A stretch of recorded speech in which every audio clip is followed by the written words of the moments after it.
Welcome back to 1010's podcast. We are here on the phone this week with Steve Wickersheim. Steve is a photographer, produces a lot of content with Scrapeyard. How's it going, Steve? Pretty good. Just got home from work. Had a pretty long day, but looking forward to talking about maybe some more fun things than your day job. Absolutely. I'm all about that. So last weekend, Kevin Lawrence, friend of the show, not a friend of Robbie though, because he gave him the man flu. No, I don't know. Do you know about the Robbie man flu story, Steve? I kind of saw it through comments and stuff on the podcast page, but I don't know the whole story. More or less, Robbie went to PRI with the worst case of the flu. What did you even have? Do you know? I don't know. It was like a head cold. Something terrible. You were dying though. I felt awful. You were literally dying. Like you had to lay down at one point in the convention center. Yeah, it was the worst headache I've ever had. Like a concussion headache. So anyway, we went to dinner with Kevin, and then a couple days later, Kevin got sick. Not my fault. And so yeah, that's why Kevin's. It's because he didn't bring a coat to Indiana, and he didn't. And it was literally 0 degrees. It was snowing. He's walking around in like a sweatshirt. What's wrong with that? He lives in Florida, man. He probably doesn't even have a jacket anymore. He had no idea what snow was. He said he was trying to get his front-wheel drive rental car sideways in the snow, though. So adapting well. Anyway, he's kind of a friend of the show, depending on who you ask. But anyway, he was messaging me and a lot of us last week saying he was going to be at O Drift Collective, and I didn't make it out. But it sounds like he went out there and burned through a whole bunch of set of tires and did some tandems, and it was a good day. Yeah, I think he did 2 sets. We asked him afterwards, and I think he was getting, if he wanted to, he could do 2 runs on our front section there and 2 runs on the back section, and that pretty much cooked his set. And I think he ended up going through 2 sets of tires over the whole day. That's not too bad. From what I had seen, it looked like he was doing a lot more than that, but it sounds like he went out there, it sounded like, with Michael, Gall, and Trevor, I think, and did some tandems, which was pretty cool. Yeah, that was awesome. I actually got some really cool photos of him stacked up with Trevor Specht and Sam Bennett, a couple of our local-ish drivers that come out, and it's a Formula drift car right between 2 of our local boys, and it's awesome to see. Yeah, that's the picture we're looking at right now. That's a black 240, isn't it, in the back? Yeah, Sam. Yeah, that's got to be Sam. I think he took it down to Lone Star Drift earlier this year as well. Yeah, that sounds like it was a pretty cool weekend. You guys also had an opportunity to shoot a little bit on the track after it had closed, and that worked out really well too.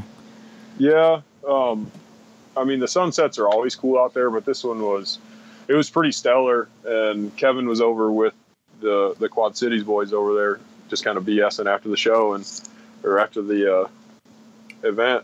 And we walked over there, and I couldn't pass it up. I was like, "Hey, would you want to take your car out on the track for some photos?" He's like, "Heck yeah." And hopped in, pulled it out there, and me, Jake Steele, and Jacob Thompson, I think we spent about an hour shooting his car. And I mean, we'd put our cameras kind of away, and then the sun would drop a little bit more and the light would get a little better. So then we'd stop talking to Kevin and start circling his car with our cameras again. And we got some of the best work I've seen from any of us out of those photos for sure. Yeah, the photos were epic.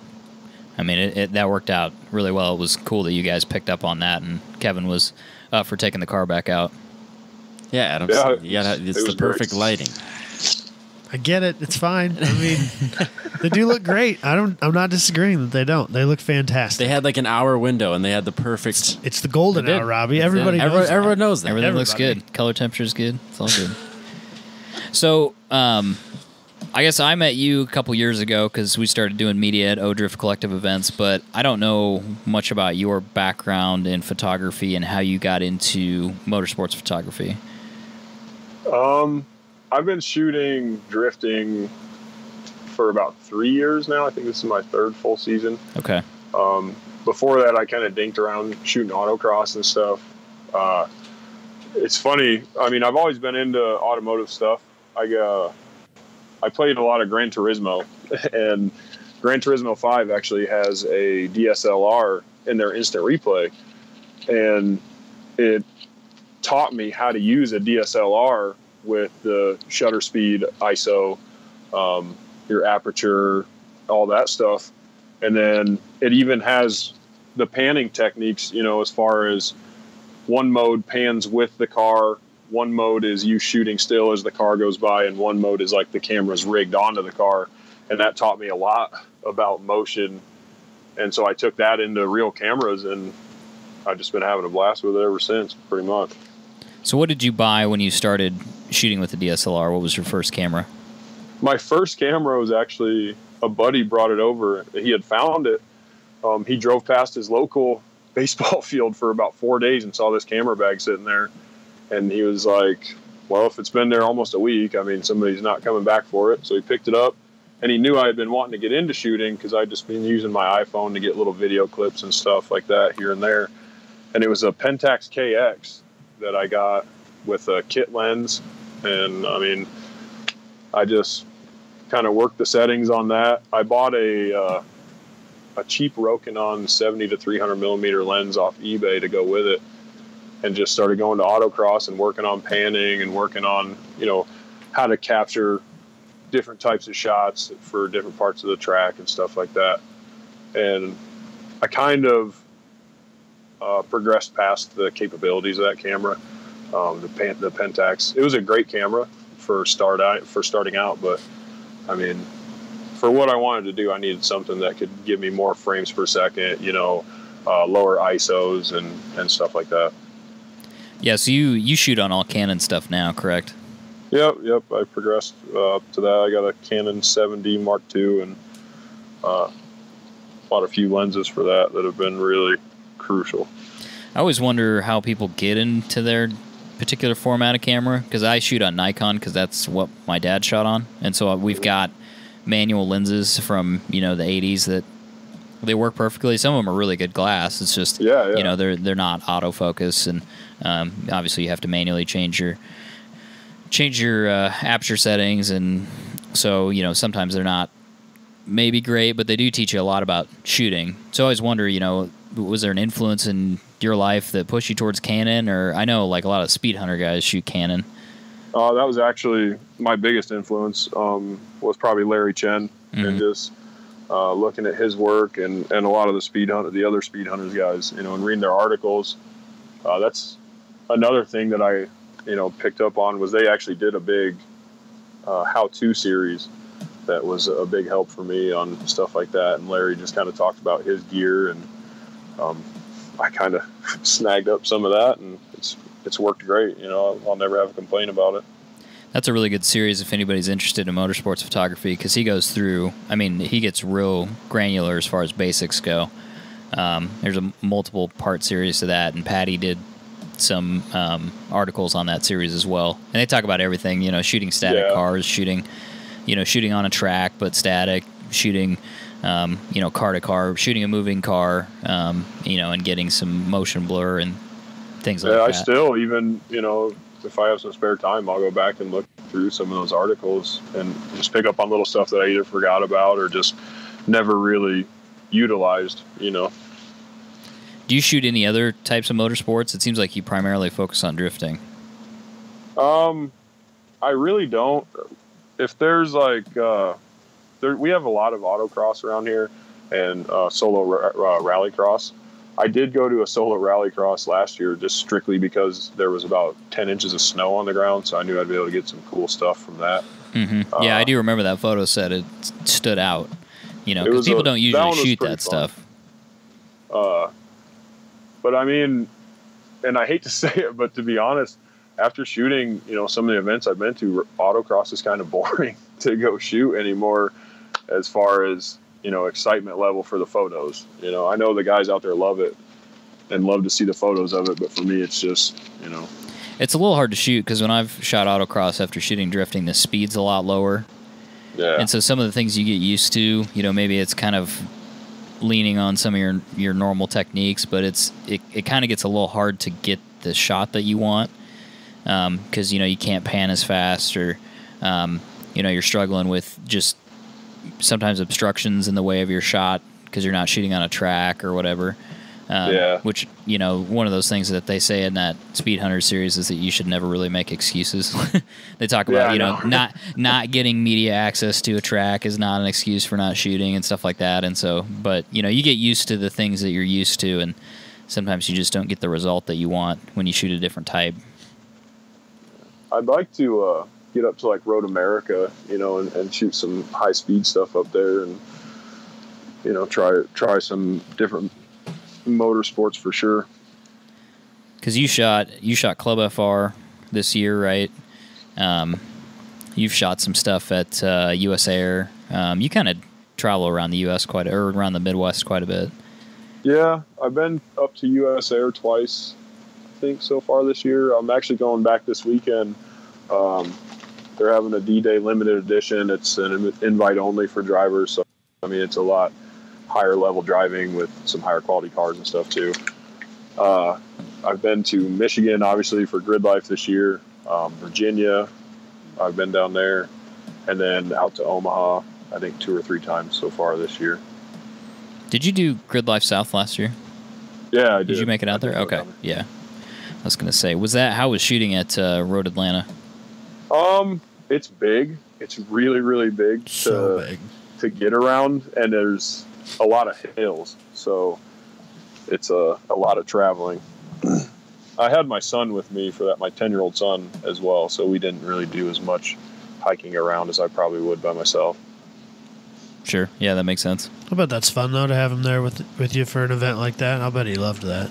He had a blast. He had an absolute blast. He'd never even seen drift cars in person before, so I took him to basically the highest level that he could see. That's quite right an opening. away. It's quite an opening round for him. Then, yeah. Yeah, it was fun. I let him actually take the camera for a little bit during some of the time attack, and he came away with some pretty nice panning shots. I just gave him some little tips and kind of set it up for him, and he was having a lot of fun with it. It's kind of like when you started shooting, because Grid Life was... I'm like a child, and you're just like, yeah. here. Well, yeah. Try it's an interesting thing to... Well, because I was trying to shoot at the same time, so it's an interesting thing to watch you shoot and then try to shoot at the same time. You're like, no. Yeah. Give me that. But Not like that. Yeah, I don't know. It's interesting to try to teach somebody from scratch. You just hand them this thing and like, okay, there's about 4 different things you need to keep track of while you're doing this, What the hell is an aperture? You just try to, like, okay, let's just focus on this one thing. Like, okay, when you're outside, I just want your ISO to be, just make your ISO really low right now because there's plenty of light.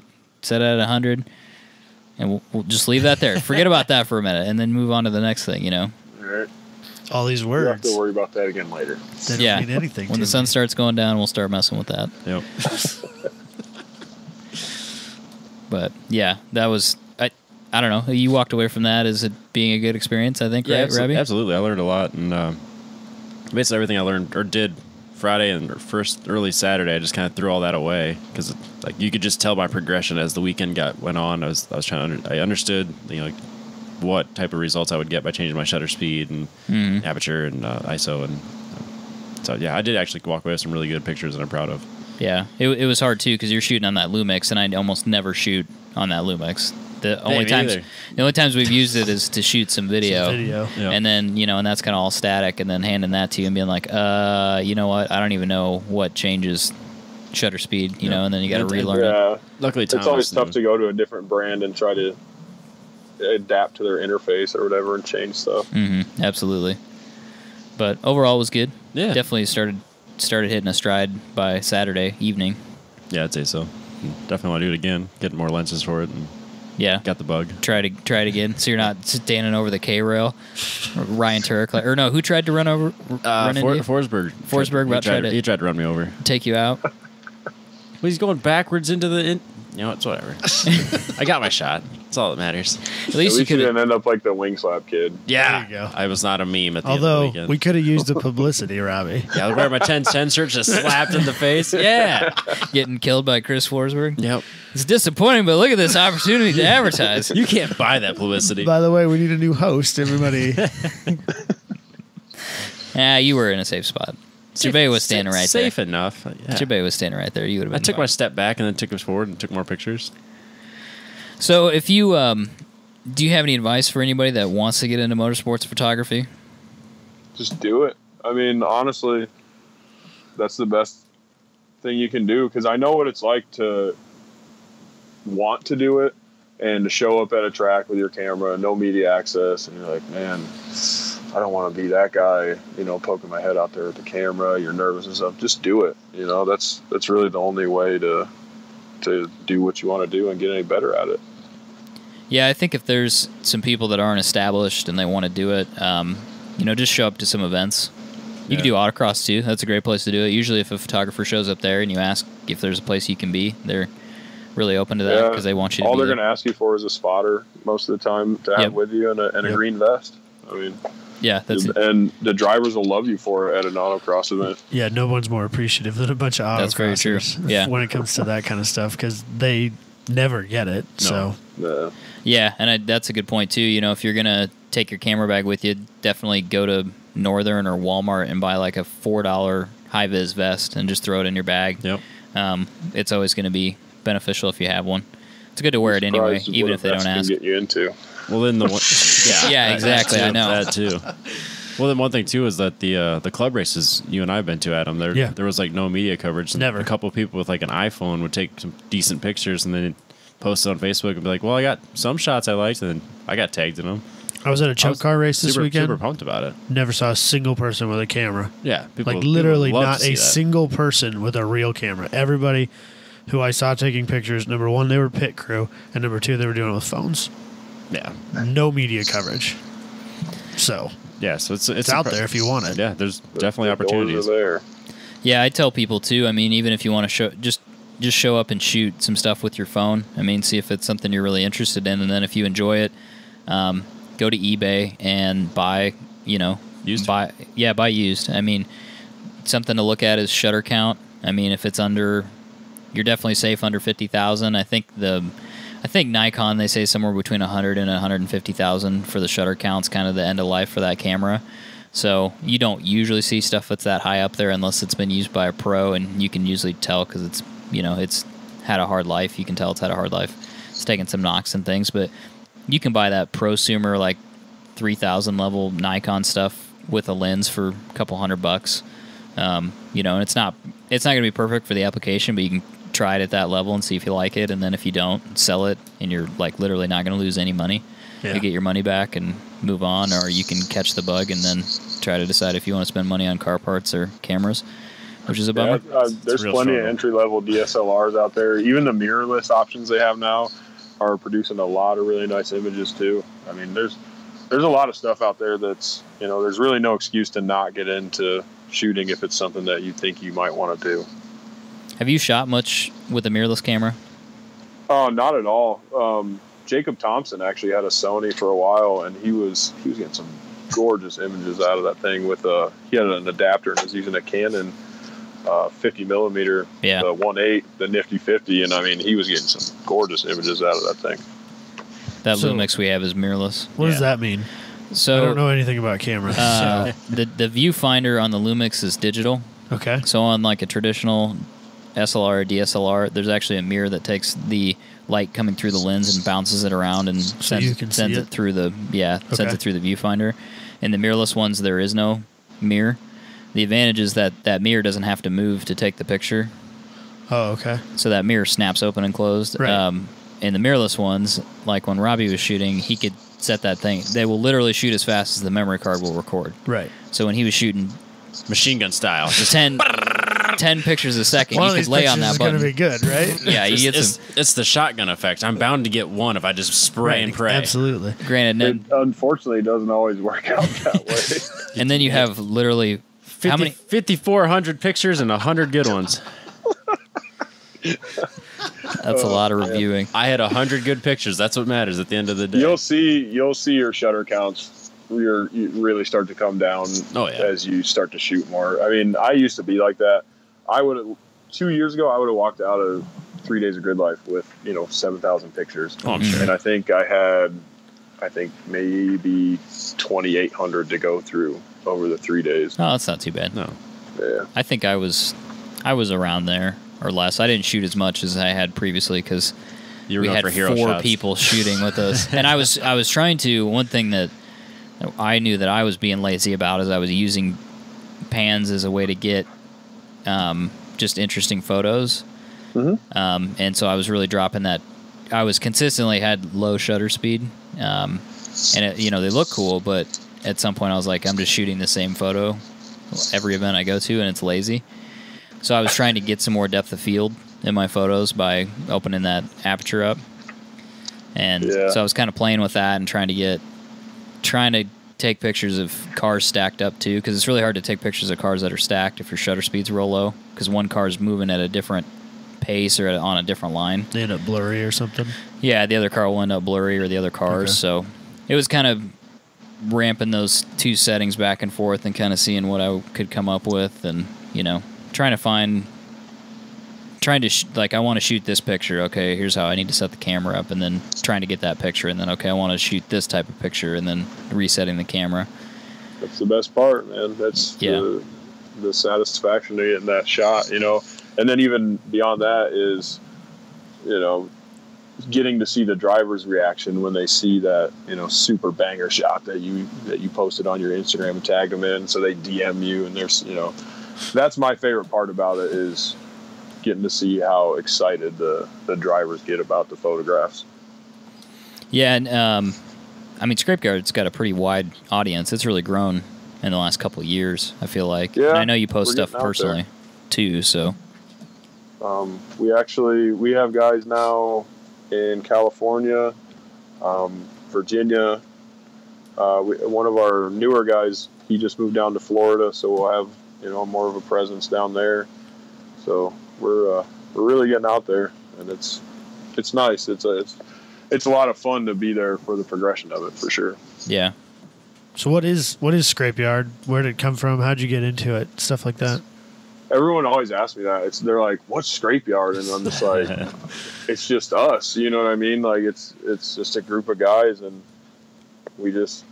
all we care about are cars and the lifestyle around cars, and drifting, and just taking everything to the max with the vehicles. As far as getting as low as you can or as sideways as you can or whatever.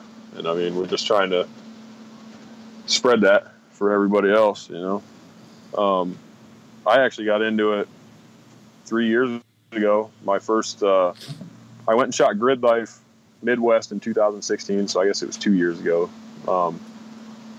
And then I went out to an O-Drift event, and I met up with Jake, and he's like, "Hey, I saw some of your photos from that. Would you want to, shoot for Scrapeyard?" So I was like, "Yeah, whatever."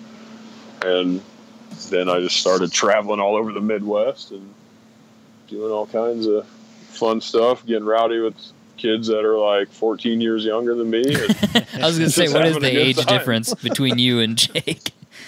I think Jake's like 25, maybe. Is he? I'll be 35 next month. Sure. So, some of the other boys are a little younger. I don't know if you guys have met Gannon and. Yeah. I met Gannon because he's a starter. Yeah, he's on Grid. Yep. Starter. Yep. So it's refreshing, to say the least, to get to hang out with kids that age. It's a little exhausting sometimes. They got a lot more energy. Exactly. They do. If you guys know Jake, he has a lot of energy. That dude's wound up. He's at a different level. Like he's just awesome, motivation and attitude, and he's up there. He can keep it going. It's we make a pretty good little team. He's pretty amped up like that all the time. I tend to not get so amped up. A little more, just level. You let him be a hype man. That's his whole deal. When he does the media meeting, man. Yeah, he does. He's the hype man. It works out good, man. You need a hype man. Absolutely, it's all good. So, well, that's cool. Are you? What else are you planning on doing this year? Obviously, you said you're going up to US Air again, which I really need to go up there. By the way, is that the one in Shawana? Or whatever, in Wisconsin? It's Shawano. It looks like Shawano, but it's pronounced Shawano. And they are very adamant about that in Shawano. Do not mistake. How far is that from us? For me, it's about 5 hours. And that's probably farther than us then, wouldn't it be? I suppose it depends on how you guys go. You guys are in Des Moines, right? Yeah. Yeah, I mean, Cedar Rapids. I suppose that wouldn't be. You're probably closer, actually. It depends on which way you would go. You know what I mean? It's probably may not even be much farther for you guys, but 4 to 6, if you get the chance, you should go up there for sure. It's it looks like a really cool venue. Well, the track is awesome. The people are awesome that run the track. The drivers are all really cool. They've got a beginner circuit out there, don't they? Yeah. They actually have 3 tracks, I guess. They Yeah. have a figure eight that everyone, if it's your first time at US Air, everyone has to do figure eights around these barrels in the parking lot, or you're not getting on either one of the other tracks. That's fair. Makes And then sense. they have an intermediate course that's, pretty simple, nice and flat and stuff with some kind of technical terms. And then they have the advanced course that I'm sure you guys have probably seen in the Final Bout videos maybe, that runs up along the wall and stuff like that. that There's the a one- lot of that's- elevation yeah, I was changes. gonna There's say. some blind corners that are terrifying if you don't know they're coming. And Yeah, since I've watched Luke Stilley's Luke's videos. Yeah, it's just Mhm. nuts. Well, once Yeah. you get into a flow out there, it's really good. I mean, you can tell people are just having a blast. yeah, they Speed's just- good. I mean, everything about it's really cool, unique. The track's small enough too to where, when you get a good group of 8 to 10 guys that are on that grid, they just hot lap it. They don't even end up stopping for grid. The cars are just hot lapping around the track, and it's a lot of fun. The track's a lot of fun, and there's a lot more freedom for shooting for me. So I love it there. They let me do whatever. I've been going there for a couple of years, so I get along with the track manager pretty well, and the guys that run Club FR. It's pretty low risk, that area. I mean, there's walls and stuff out there, so if you're where you're supposed to be, you're fine as far as being a photographer.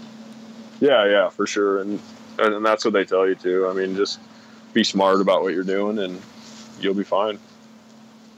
Yeah, but it's a really cool circuit. I'll have to do that. I'll just have to sign up, and it'd be good to do the parking lot figure eight stuff anyway, and just get that out of the way, and then see if I can work my way into the intermediate stuff. Do some other stuff. It'd be a really good experience because it's a completely different animal than RPM, obviously, with the smaller technical turns than as opposed to the big open throttle sweepers and stuff. Yeah, I need to get down to KC Drift too and do that Heartland parking lot event, or it's not really parking lot, it's skid pad. Let's get bad there. See, and then in September, I'll be back at US Air. They have Super D. It's the Super D Cup, which should be interesting.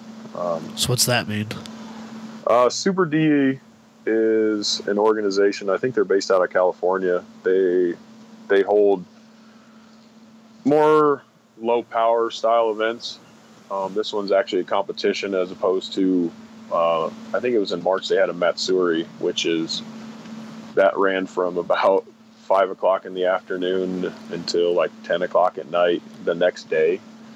So they drift for like 30 hours straight. The track's hot and people are just getting super rowdy. That's crazy. It's yeah. I didn't make it out to that, unfortunately. I really wish I would have. The Super D Cup is a competition. They put out an open registration for the event, I think for about 80 drivers, and they're going to have a 2-day event where they're going to have a jam, basically, which is, everyone getting to do singles runs on the track, and there will be some judges there that will kind of pick out a top 32, and they'll have a competition. And then after the competition, they'll have a jam. It'll be Sunday, I think, and call it a weekend. So, I don't know if how familiar you are with the rules, but you say lower power, and I know that in the drifting world that can kind of get carried away. When you say that, do you mean like stock at KAs, or are we talking like stock LSs, or where is that? I think there's probably going to be a pretty good mix of engine types in this. There's going to be some, built SRs, which, when I say built, 330, 350 to the wheels. Right. There will probably be some higher horsepower cars there trying to compete. There may be some stock-ish KAs and stock SR20s and stuff like that. But at a place like US Air, power is kind of negated because it's such a tight technical track. You know what I mean? You're not going to run away from somebody on this course as opposed to somewhere like RPM, Yeah, absolutely. Anything else on your calendar then for the year? What's the next O-Drift Collective event is in September too. Yeah, it's supposed to be at Hastings, which is a track I've never been to. Oh, that's right. Oh, I forgot about the Hastings event. Apparently, Yeah. it's I think it's like 2 hours west of Omaha. I've never been out there. The guys say it's kind of a big open track similar to RPM. Okay. Yeah. Yeah, I I'm haven't not seen at it. all familiar with it.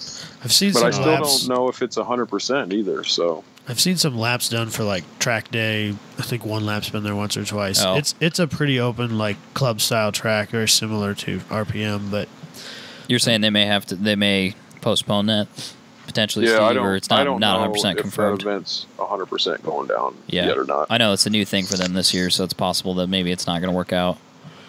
you know how that feels. Yeah, exactly. Been there. Right in the yeah, that's feels. a real bummer about your guys' Yeah, that autocross sucks. for sure. Yeah, it's real kicking the balls. We were trying to do the right thing with the insurance and the right thing for the track owner, Yeah. so that Which if apparently makes it very difficult. if something happened, if something did happen, that he would be covered, 100%. As well as us. Yeah. Or, if somebody got hurt or something, just everybody was, we didn't want to make a risk we didn't need to make. yeah. Yeah, I don't blame you. We just want, yeah. We want to have fun, but ultimately Want to be safe. want to be safe. We want to make sure everybody gets what they need if something bad happens. Right. And that is not how it worked out. Not a little bit. We were Well, under it one sucks. understanding, and then we got the insurance quote back on what we actually needed, and it was, It was literally 5 times the amount. It was Charlie Oof. Brown in the football. It's like, Yeah. oh, Oof. yeah, we got it. No, you don't. Yeah. No. Yeah. So, So we'll just leave it at that. well, yeah, we'll just leave it at that. But so we can appreciate the fact that maybe that event won't happen. But if that does happen, the silver lining, I guess, is that I know that they've got a really good relationship with RPM, so maybe they could toss something different together.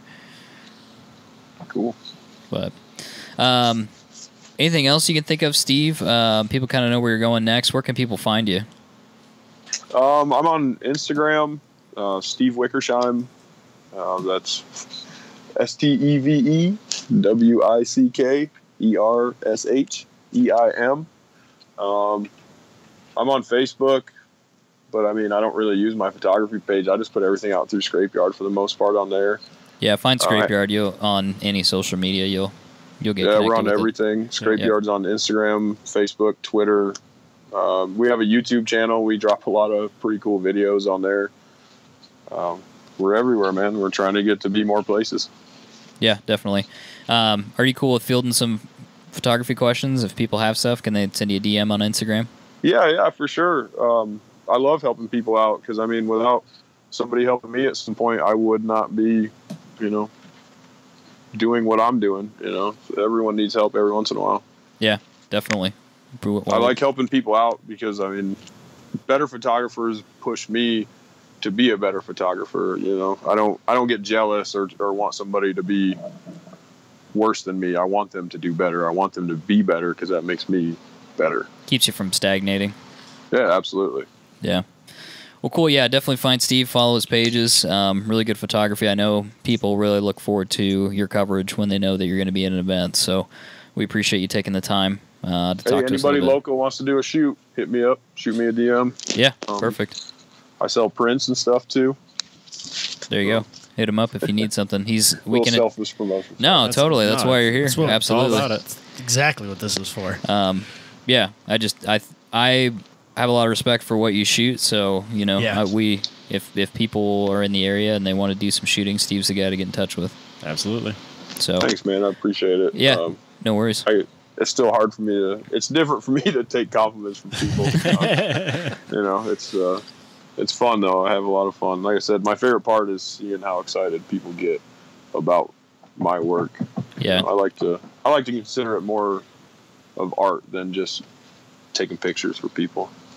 yeah, and it's it's kind of a balance, and we want to make sure that we cover everybody. When we do events, because it's about supporting everybody. But sometimes you just want to shoot some really risky stuff, and then it's like a self-enjoyment sort of thing. Or for some reason I spend a lot of time doing that. Yeah. Or for some reason your Lumix just loves the bright red Ferrari or the GT86. Yeah. For some reason, the red on that car, that camera picked up really well. Yep, And so a couple blues too. It's just for some reason. I don't know if it You'll maybe, find that, man. Your Yeah. sensors just love certain colors on certain days with certain lighting, and they'll just pop in every photo. Yep. Yeah, you had a really good run of a lot of pictures of Turk's car. Oh And yeah, you I threw a bunch of good pictures away and saved the ones that I liked the best. Yeah, that's another challenge too. Editing. I guess if people want like a 2.0 version of photography, we can go down that route too. I'm not going to claim that I'm any good at it or anything like that, but it's practice and finding what you like. And editing is my least favorite part for sure. It kind of sucks, and then you see some stuff that you like that people do, and then you try to figure out what they do, and then you see some stuff that people do that you don't like, and it's trying to. I don't know. I didn't read a manual on it. I just kind of started doing it. Yeah. Tried to pick up on things that I like to go, I think that's contrast and play with stuff. Pretty much. Yep. That's almost exactly how I did it. Yep. It's not a perfect science. I'm sure you could take a class on it, but same thing with regular photography too. But so anyway, all right, Steve. Well, we're gonna keep chatting. I appreciate it. I'll shoot you a text later, Steve. Follow up. But cool, thanks for coming guys. on. Yeah. Thanks. Talk to you later. Yeah. See ya. Let's just jump straight into Adam's opener because Adam, you had a pretty big weekend this past weekend. I do. You want to do that as your opener? Can we call that your opener? Okay. Well, that was kind of what I was planning on. Let's do that. Because I didn't know how long the interview would go, and we were going for record length. Yeah, 3.5 hours of 10 Tenths podcast. So before we dive into that, I want to talk about Mr. Kanga Motorsports. Sure, absolutely. James. I ran a ChampCar race this weekend. Yes. For those of you that don't know, crude. That is, I didn't drive. I don't have that kind of budget. You're part of the team. Yes, but I was there. So we had a radio system in the car, and none of the guys that drove had helmets that had been wired. Okay. And so, friend of the show, Josh Fettis, through following James's stuff, had seen that James somewhat recently had put out a how-to instructional article on his website about wiring helmets for mics and headphones and stuff like that, and followed that, and it worked really well, and he shared it with the other guys, and a couple of them used it. Everybody said it was flawless, perfect. It was super easy to follow. It was very well put together, and most importantly, it worked all weekend. We didn't have a single trouble with any of that stuff. So kudos to James for doing that. So seriously, if you guys are amateur racers or whatever, some of the stuff that he puts out is super, super helpful. Extremely helpful. So James will be at Laguna Seca on the weekend of July 27th. I just want to let everybody know about that. The thing I need to talk to him about, and I need to download this, but I was talking to Apex Pro this week, and if James is open to this, he can share his telemetry while he's running. Cool. And so it's like a new thing. So he was talking, he's like, hey, you can watch other people's telemetry on the app, and I was like, what? So I gotta pull that up this weekend and see if I can like watch other people racing. That would be cool. So I was talking to him, I was like, you know how people are about like they'll watch people play video games and stuff. I'm like, yeah. And I was talking to the guy at Apex Pro. I was like, do you think people would just watch this to watch it? He's like, probably. Why I mean, it's like a possibility. Yeah, absolutely. So anyway, we'll see maybe if we can talk James into. He's got to share something. I gotta talk to him, and I gotta thing. I'm sure. Yeah, and so then he could. So maybe he can't. Maybe he won't be open to that. I don't know. James isn't. Who knows? Maybe he'll say like he doesn't want to share that. Yeah, but I'd be interested to see if you can. I mean, who knows what kind of cell phone coverage Laguna Seca has. Yeah, maybe that he doesn't have the right coverage for it either. But anyway, if you're interested in that sort of thing, it's called Crew View, and it's on the Apex Pro app. That sounds cool. And I think it's relatively a new thing, and I don't know why that's like really intriguing to me. Like watching other people's telemetry from. I wish I would have had that with me this weekend. That would have been awesome. I didn't think about it until I was already there. Yeah, because we've got a demo unit. But so anyway, we got to dig into that a little further. But I want to try that this weekend. Because he's like, obviously people are mostly racing on Friday, Saturday, and Sunday. But you can go in there and there's like a global list, and you can look at stuff. I don't know. That's cool. It's kind of interesting, yeah. But power of cell phones and apps and stuff, you can do whatever you want. Craziness. So anyway, thank you to James, and obviously you appreciate his help for the weekend. Go check it out, everybody. So anyway, the opener, as you said, you were crewing. Yeah. It's probably been a year ago now. Another friend of the show, who was also a Josh, bought a bunch of go-kart stuff from the guy who actually owned Marshalltown Go-Kart Track. Yes. Our beloved and R.I.P. We're not bitter about racetrack. It. It's fine. Yeah, because thanks a lot, Alliant Energy jerks. But anyway, who needs fucking electricity anyway. They could have trained somewhere else. I'm just saying. And it's just like whole schools dedicated to it. Do they really need to buy a racetrack? I'm just saying. It was convenient. I don't care. And it was for sale. It's a terrible excuse. I know we all tried to buy it and it didn't work. I called him. He didn't return my phone calls. I know. I don't know. But wasn't so seriously apparently gonna buy he it, was but- sitting on this it's an old neon challenge car from back in the day when that was like a spec series. Yep. And you picked it up from Dodge, and it's basically an ACR. So we called it the Viper all weekend because, it's an ACR. It's a race car. Yeah, definitely. It's an You're hurting ACR, Robbie's feelings. ACR Neon. For those that are following along at home, this is a turbo Dodge. Yeah, absolutely. It's a turbo- It's a turbo, not turbo. non-turbo. Dodge. It's a naturally aspirated turbo Dodge. It's a turbo, not Wait, turbo Dodge. Wait, no, it's a turbo naturally. No, The first one was right. Yeah. It's a naturally aspirated turbo Dodge. Yeah, absolutely. It's not a turbocharged naturally aspirated. That doesn't make any sense. it's ridiculous. not. It's not a turbo. Naturally Dodge. aspirated Non-turbo Dodge is not a thing. I like turbo, not turbo Dodge. That's my favorite term. Can we get a turbo sticker for it? I think we should absolutely. And it's got to be the Porsche sticker. Yes. I wanted ACR stickers for it because it doesn't say ACR anywhere on it. It should say that everywhere on it. Absolutely. You should pretend like So- it's sponsored by ACR. I mean, that should be on everything. We got to come Should up be with on a the race different suits, acronym should be for on the helmet. ACR though. It needs like a huge ACR wing. I don't think Is that we want points? a wing. We don't have. Yes, it is, and we don't have a ton of horsepower. Oh, well, you just Less put a big drag. anchor on it. There you Yeah, go. yeah. Let's put a big boat anchor on the back of it. But anyway, Josh bought this car from him about a year ago. We've been with the intention of doing this, Right. And he's been running it in track days and stuff like that, just making sure that the car was ready to go. Put together a few team. We got a couple of guys from Sioux Falls, Matt DeRoos of Grid Life fame, regular time attack competitor there, who also had done like a dozen or more of these ChampCar races. So he was by far and above our most experienced driver. And that was super, super helpful considering the rest of the guys that never run wheel to wheel in their life. They've just done track days and some time trial racing. That's Right. it. So we get out there. So the car comes from the factory with adjustable coilovers. They are a factory installed option. Yep. They are original to the car, Yep. but the rules say right in there, adjustable coilovers, 75 points per corner. The car is plus 200 to start with, and after 500 points, you have to take a penalty lap for every 10 points. Okay. So with the 75 points per corner and the other few little things we had to do to the car to get it so that we felt comfortable with it, we were looking at 10 penalty laps right off the start. Yeah. So we brought it in there. We went through tech inspection.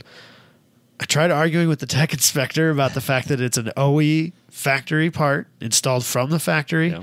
And he was like, tell you what, call a Dodge dealership. You get a build sheet that says this part's on this car from the factory. Those points don't count. Oh, really? So we roll the car out of tech. I start making phone calls. I'm calling Dodge dealerships till I found a guy who's like actually willing to work with me. And I give him the VIN number of the car, and he pulls it up and he goes, that's kind of weird. And I was like, Okay. so you seem like you're in the place where I should probably tell you what's going on here. And I explained to him the whole deal, and I told him that it's a real neon ACR. And he was like, that makes a lot more sense because it said ACR in the description. And I was like, that's not a thing. So we managed to get the information that the tech inspector was looking for, and we rolled the car back through tech, and he waived the points. That's a lot of points. It's a ton of points. And he was like, if you guys want to do this, I mean, you might be upsetting all 2,000 ChampCar members, but I mean, if that's what you guys want to do on your first race, that's your decision. And I was like, yeah, we fucking do. We're Absolutely. those guys today. And I was like, this is my opportunity to get a rule written because of something I did. We're doing this shit. I don't care who I have to call, how far I have to drive, no matter what, we're getting this through. This is happening. So we managed to get it through. There were 2 other neon teams there. One of those teams, they're like, neon people are weird. Okay, I'll say it. Telling me. I know there's a few neon people that listen to this show, and I'm sorry. I think you guys are great, but you're also a little weird. I'm just saying. One of the teams was beyond pumped about the fact that this was a real ACR. They were losing their minds over it. Just couldn't believe it was there. No, couldn't believe it. They just thought it was the coolest thing ever. They were drooling over every little random thing that we didn't even know was not normal. Losing their minds over it. The other team, not so pumped. Were they in your class? Yeah.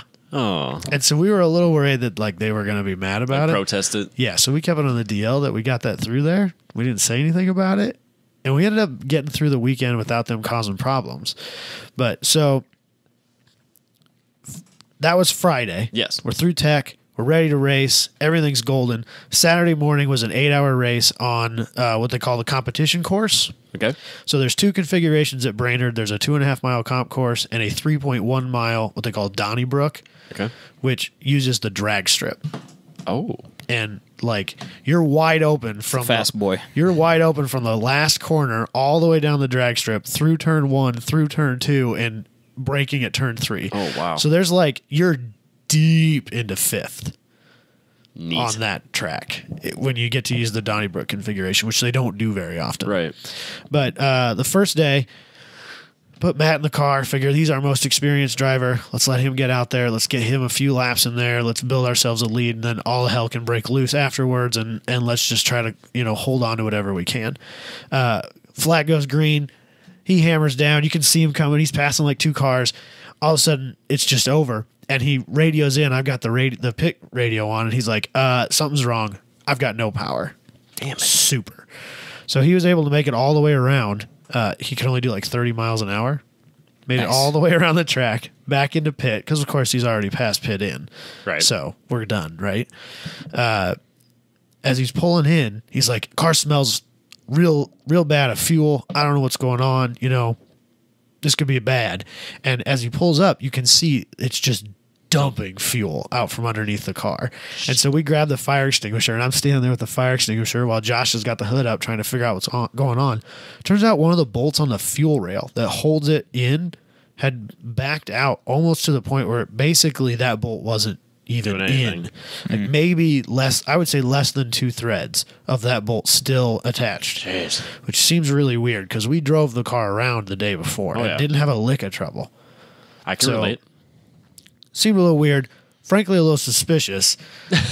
Can't point any fingers at anybody, but I feel like there was something weird going on, right? It just seems too ridiculous because that car's been rock solid for all the track days that Josh has had. He's been on track with that a lot. Beating the snot out of it, and it's been rock solid every time. Seems a little weird. Whatever.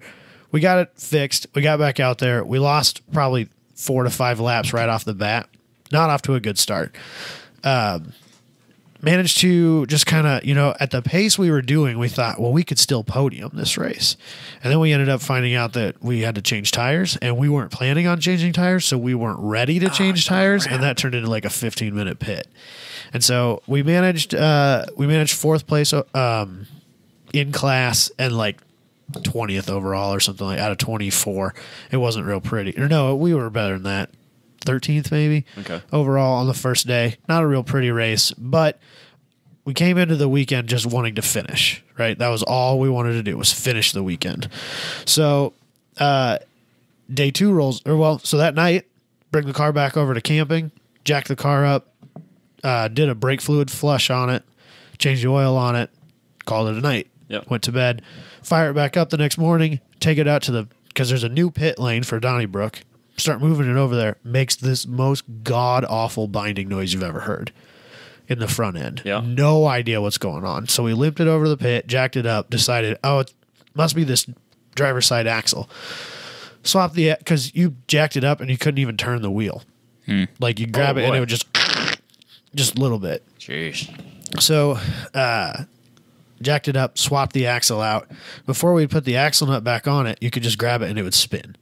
Right? We're like, nailed it. Put the axle nut back on, put the tire back on, went to spin it, nothing.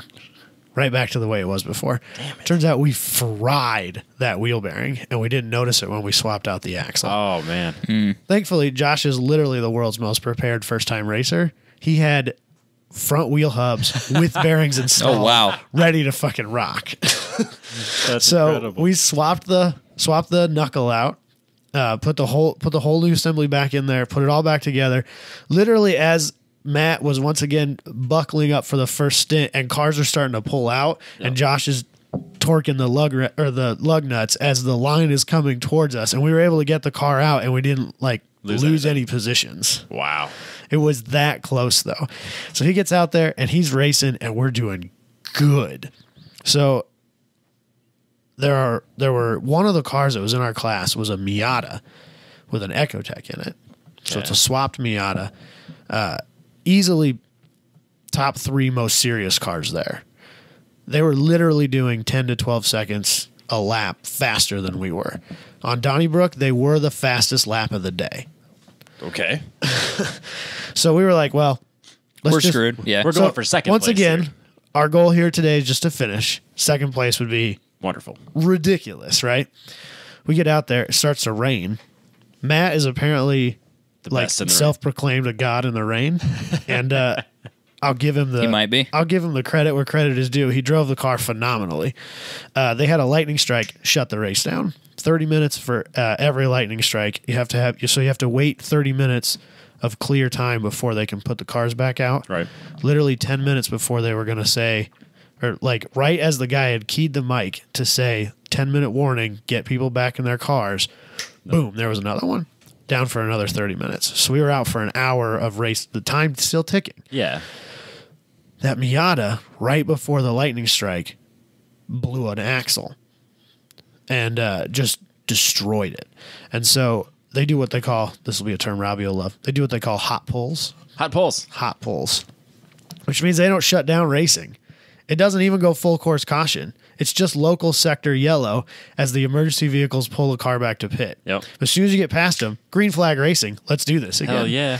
So they pull the car back in. Meanwhile, we're just burning laps, right? And we're building up a lead. And by the time, because while we were red flagged, they weren't allowed to touch the car either. You can't work on the car while you're red flagged. You can't put gas in the car. You have to take the driver out. Yep. There's nothing. And even if you're in pit lane already, you got to stop.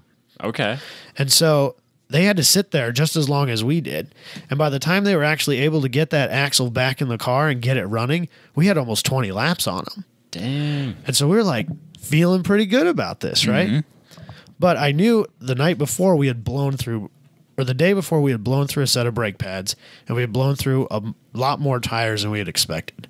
First of all, we didn't expect to have to do a brake change the entire weekend. Yep. So we only had a half a pad of racing compound pad left from another set that had come on the car.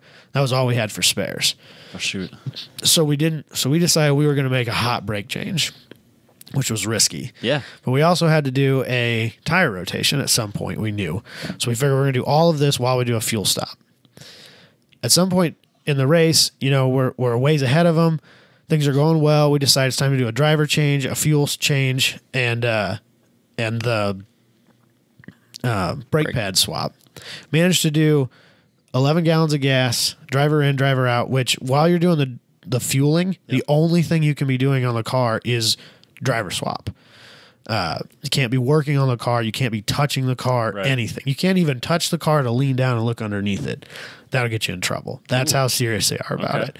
So we were able to get the driver swapped, get the car fueled up, jack the car up in the front, take the tires off, move the tires that were on the front to the back, put new tires on the front while we change the brake pads, get the car back on the ground and get it out in 11 minutes, which I'm pretty proud of. Dang. That was, to me, that's pretty fast. That's fast. Especially since none of us knew what we were getting ourselves into with the brake change. We didn't practice it or anything. No. So after that, they had eaten up a lot of those laps. And we're getting down to literally the last 15 minutes of the race. Josh is in the car. He's wheeling the shit out of it. I've done the math on this, and at this point, there's a 30-second gap of unknown at the end of the race based on my math. We could be anywhere, based on our average times, we could be anywhere from 10 seconds ahead of them to 20 seconds behind them. Okay. That was our 30-second window. We didn't know what was going to happen. And so we're just racing. And 6 hours, 56 minutes left in the race, and I'm looking down pit lane waiting for Josh to come around, and there comes the Miata in pits. Ooh. Turns out they didn't do good enough fuel calculations, and they ran it out of gas. And since there was less than if you pull a car in and you even touch the gas door, it has to be in there for 5 minutes minimum. And there were only 4 minutes left in the race. So they were out. So they couldn't get back on track. So no matter what, we couldn't lose. Dang. Could they? Do they have to finish a lap? Like, could they have just gone until the gas ran out?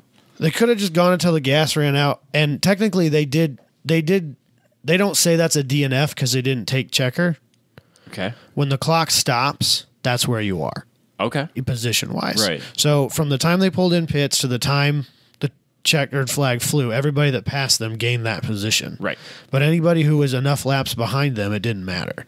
Right. So, they still finished well. They ended up winning the class overall because literally they did 210 laps the day before, and the second fastest car, or the second place car in that class, at 186. Jesus. And Wow. we were like 12 laps behind that. Okay. So they destroyed us the first day. And we were, I think we maybe finished 2 more laps than they did by the end of the day because of that pit. But we finished 8th overall, first in class on the second day. We did a brake change. We did 4 driver changes. We did fuel every hour. We had to put fuel in that car because it apparently consumes fuel at wide open throttle. That's kind of the shitty part about Donnybrook. Because you're on the gas for like literally half that course, Yep. it just goes through fuel, which we didn't expect. Yeah. I think my rough estimation, we used almost 100 gallons of gas this weekend. Oh boy. Yeah, it was a little rough. That's It's a lot of gas. It's a lot of gas. And it's just, you don't think of, like, we had a fuel budget in mind, but I don't think it was that high. 100 gallons, no. I don't think it was 100 For gallons. a neon? Probably not. Right, yeah. 50 a fuel-efficient 50 car. gallons. It gets 20 miles a gallon wide open throttle, doesn't it? Fine. Yeah. So, and it doesn't have the biggest fuel tank in the world. I think it's only a 12-gallon tank. Ooh. Yeah. So Do you it get was- penalty if you make that bigger? you can go plus or minus 2 gallons from factory. Okay. But then you have to do the fuel cell, so you have to do the fire bulkhead to the trunk, and you got to do all that stuff. There's a lot of extra shit involved in changing that fuel cell. I gotcha. So It's maybe not worth it. all we really wanted to do was finish both races, and not only did we do that, but placing better than top 10 overall and first in class in one of those races.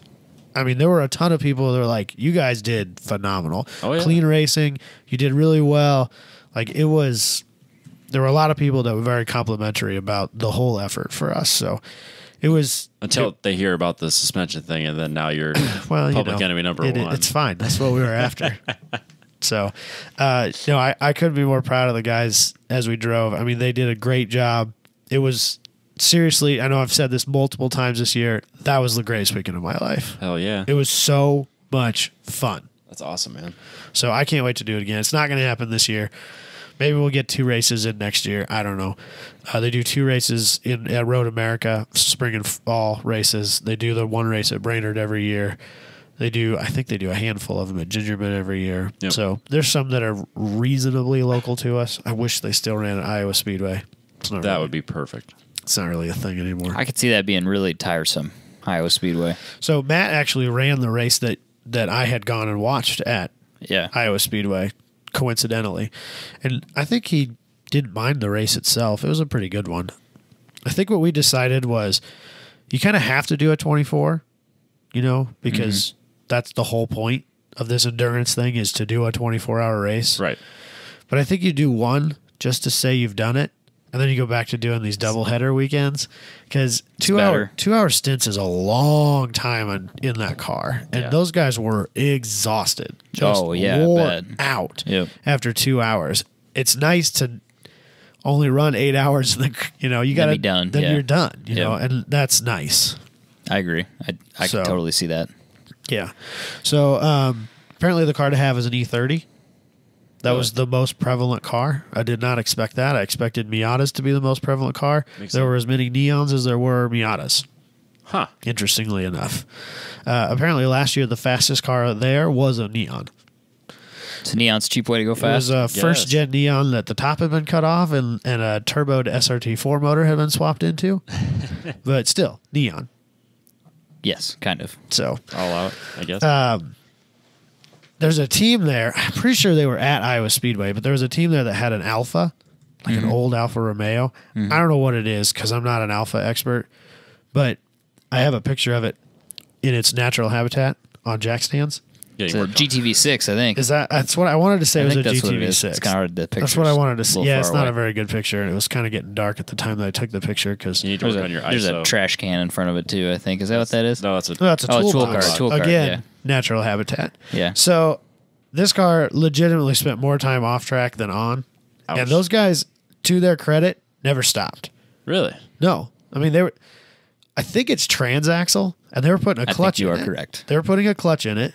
It's inboard brakes, which You is are the correct. craziest thing I've ever seen in my life. Why would you? Do we know these people? I don't think so. Why would you choose this car? So Serious question. They're- Yeah, it's a race car. I get it. their team name Quadrifolio. Okay. Well, at least they know. So at least they've accepted their fate, right? Yeah. Yeah, because if somebody was like, "Hey, man, let's do some budget. Let's do some budget endurance racing, right? And like not only budget racing, but endurance racing. You have an idea on what kind of car you want, like a CRX maybe, or Civic. some sort of Civic, or nah, man, Alfa Romeo, dude. I've got this GTV in my shed. Like maybe we should. I would think of a let's different put a team cage in to that. join. Let's put a cage in that. How bad can it be? You'll find out. But I'm pretty sure that car was at Iowa Speedway, and that was like legitimately 7 or 8 years ago. No, I think those guys run that thing.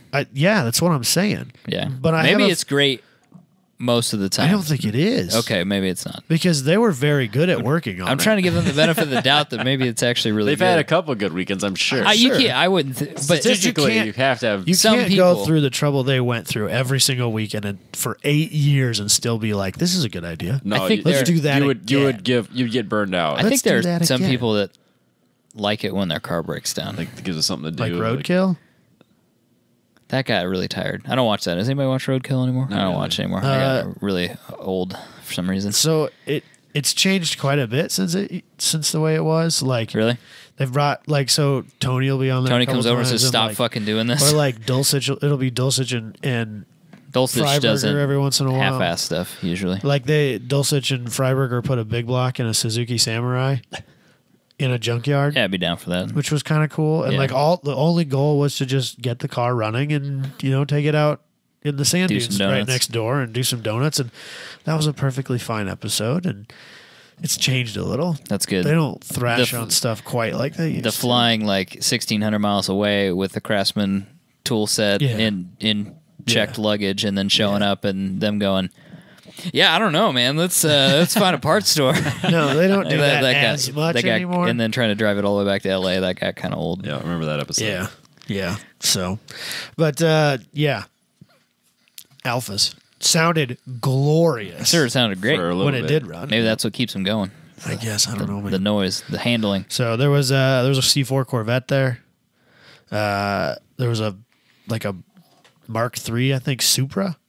Oh, It was really? kind of interesting. Got a picture of You can get those cheap. There's a picture of us like running right with them on the fast corner. One day we had my mini bike there, so I would like hop on the bike and just rip around to like far corners of the track and just check things out. Get some was mad cool. shots. It was a lot of I fun. Get it. I like Mark III Supras. They're cool. iPhotography. Yep. So It's a lot of obstructions in here. it's hard to not. Framing's It's poor. hard to not get Oh, obstruction. this is a cropped picture because he had to. Oh. He had it the long way, and I didn't like it, so I cropped It's it. hard to not get obstructions there. Just turn. I'm sure it is. You need Because to it's a- turn your phone sideways. What you should have done is Widescreen. lowered, See, when you lowered turn your phone shutter speed sideways, it and- doesn't fit on Instagram. and then try to pan Yeah, through but the- you can crop it. Sometimes if you have an object in the way, if you lower your shutter speed and just try to pan through it, I don't think I it'll can do go that away. on my iPhone. Oh, it's an iPhone. You'll be fine. I don't think I can iPhones do do that on everything, my- don't they? Yeah, there's like my an cell app phone. for that. Pretty sure Androids don't have shutter speed controls on I it. bet there's an app. There's for that. Especially yours, Robbie. Yours is as Mine's- old as I am. Mine's in black and white. Yours is as old as I. Yeah, exactly. Get this. Robbie's has buttons. No, it doesn't.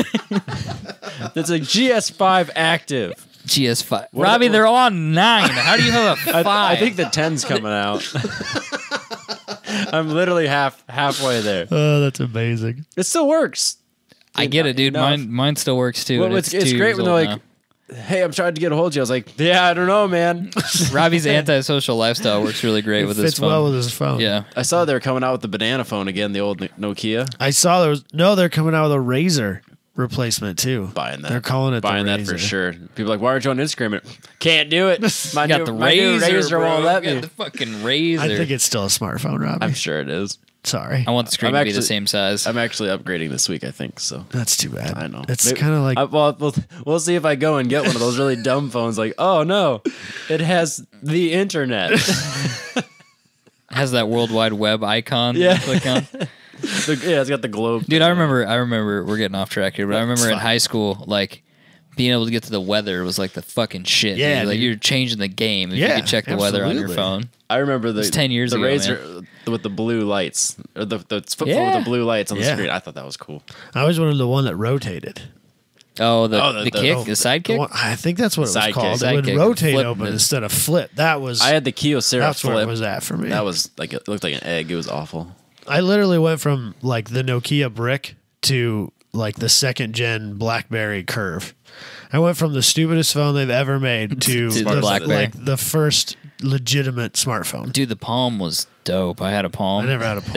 That thing would run for like a week while you were using it and Yeah. talking on it and texting people, and it's still like I'm not gonna plug it in because it's still still just battery on there. Like still. 80%. Yeah, I've been using it for 2 days by now. Wow. I was bummed when that stopped working because I was like, I'm just not gonna upgrade. I'm just Yeah. gonna keep this thing. Yeah, absolutely. 4G, don't care. I don't even care Don't even what need that it. is. I don't need it because my phone My works. phone's not dead. So Yeah. That's a big What do plus. you got?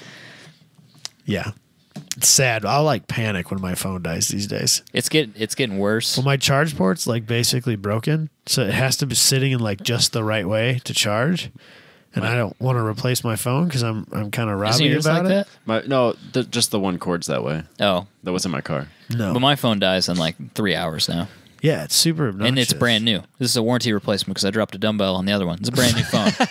It dies in 3 hours. You never told us how it broke. That's hilarious. Yeah, I dropped a dumbbell on it. I wonder why you kept that on the down low. Well, Now it's there. Everybody. you know what's really funny? You want to talk about It's that swole life. some first world problems right here? Go on. So I broke my phone. This Yeah. is a douchebag story. So there's nothing good about this story. So I'm wearing like my stringer at the Couldn't disagree gym. more. I broke, you know what I'm talking about, stringer, real douchey shirt thing. Yeah, the cut up shirt thing. absolutely. I'm doing sit-ups, weighted sit-ups with a dumbbell, and I flip the dumbbell out of my hand when I'm done with it. 'Cause I'm done with my Just set, and I toss flip it it on out. the floor? Smashes the phone. Can't see. So I can't use it. The phone is on because it's blinking. The light's blinking at the top. The screen doesn't work though because it All cracked. those selfies are just It gone. cracked the He motor. knows he's got It messages. cracked the whatever powers the screen. It broke that part of it. Oh, the like Yeah. ribbon cable. So I'm like, that- shit, I gotta get to Verizon and get a new phone. So I figure out the only way for me to make a phone call is to get in the Genesis, let the Genesis connect to the phone, and then make a phone call with the Genesis That's fantastic. in my stringer. So I show up in Verizon in my stringer with my Genesis, making my phone you didn't calls. have a change of clothes even? No. That's fantastic. And I thought it closed in like 20 minutes. I was like running You're in there that to try guy. to try to get the phone. Yeah. Hey, you guys still open? All right, I need a phone. In his bro tank. How'd you break it? Yeah, I dropped a dumbbell on it. Hey, bro, I need a new phone. I should have just gone with it. Bromigo, phone me.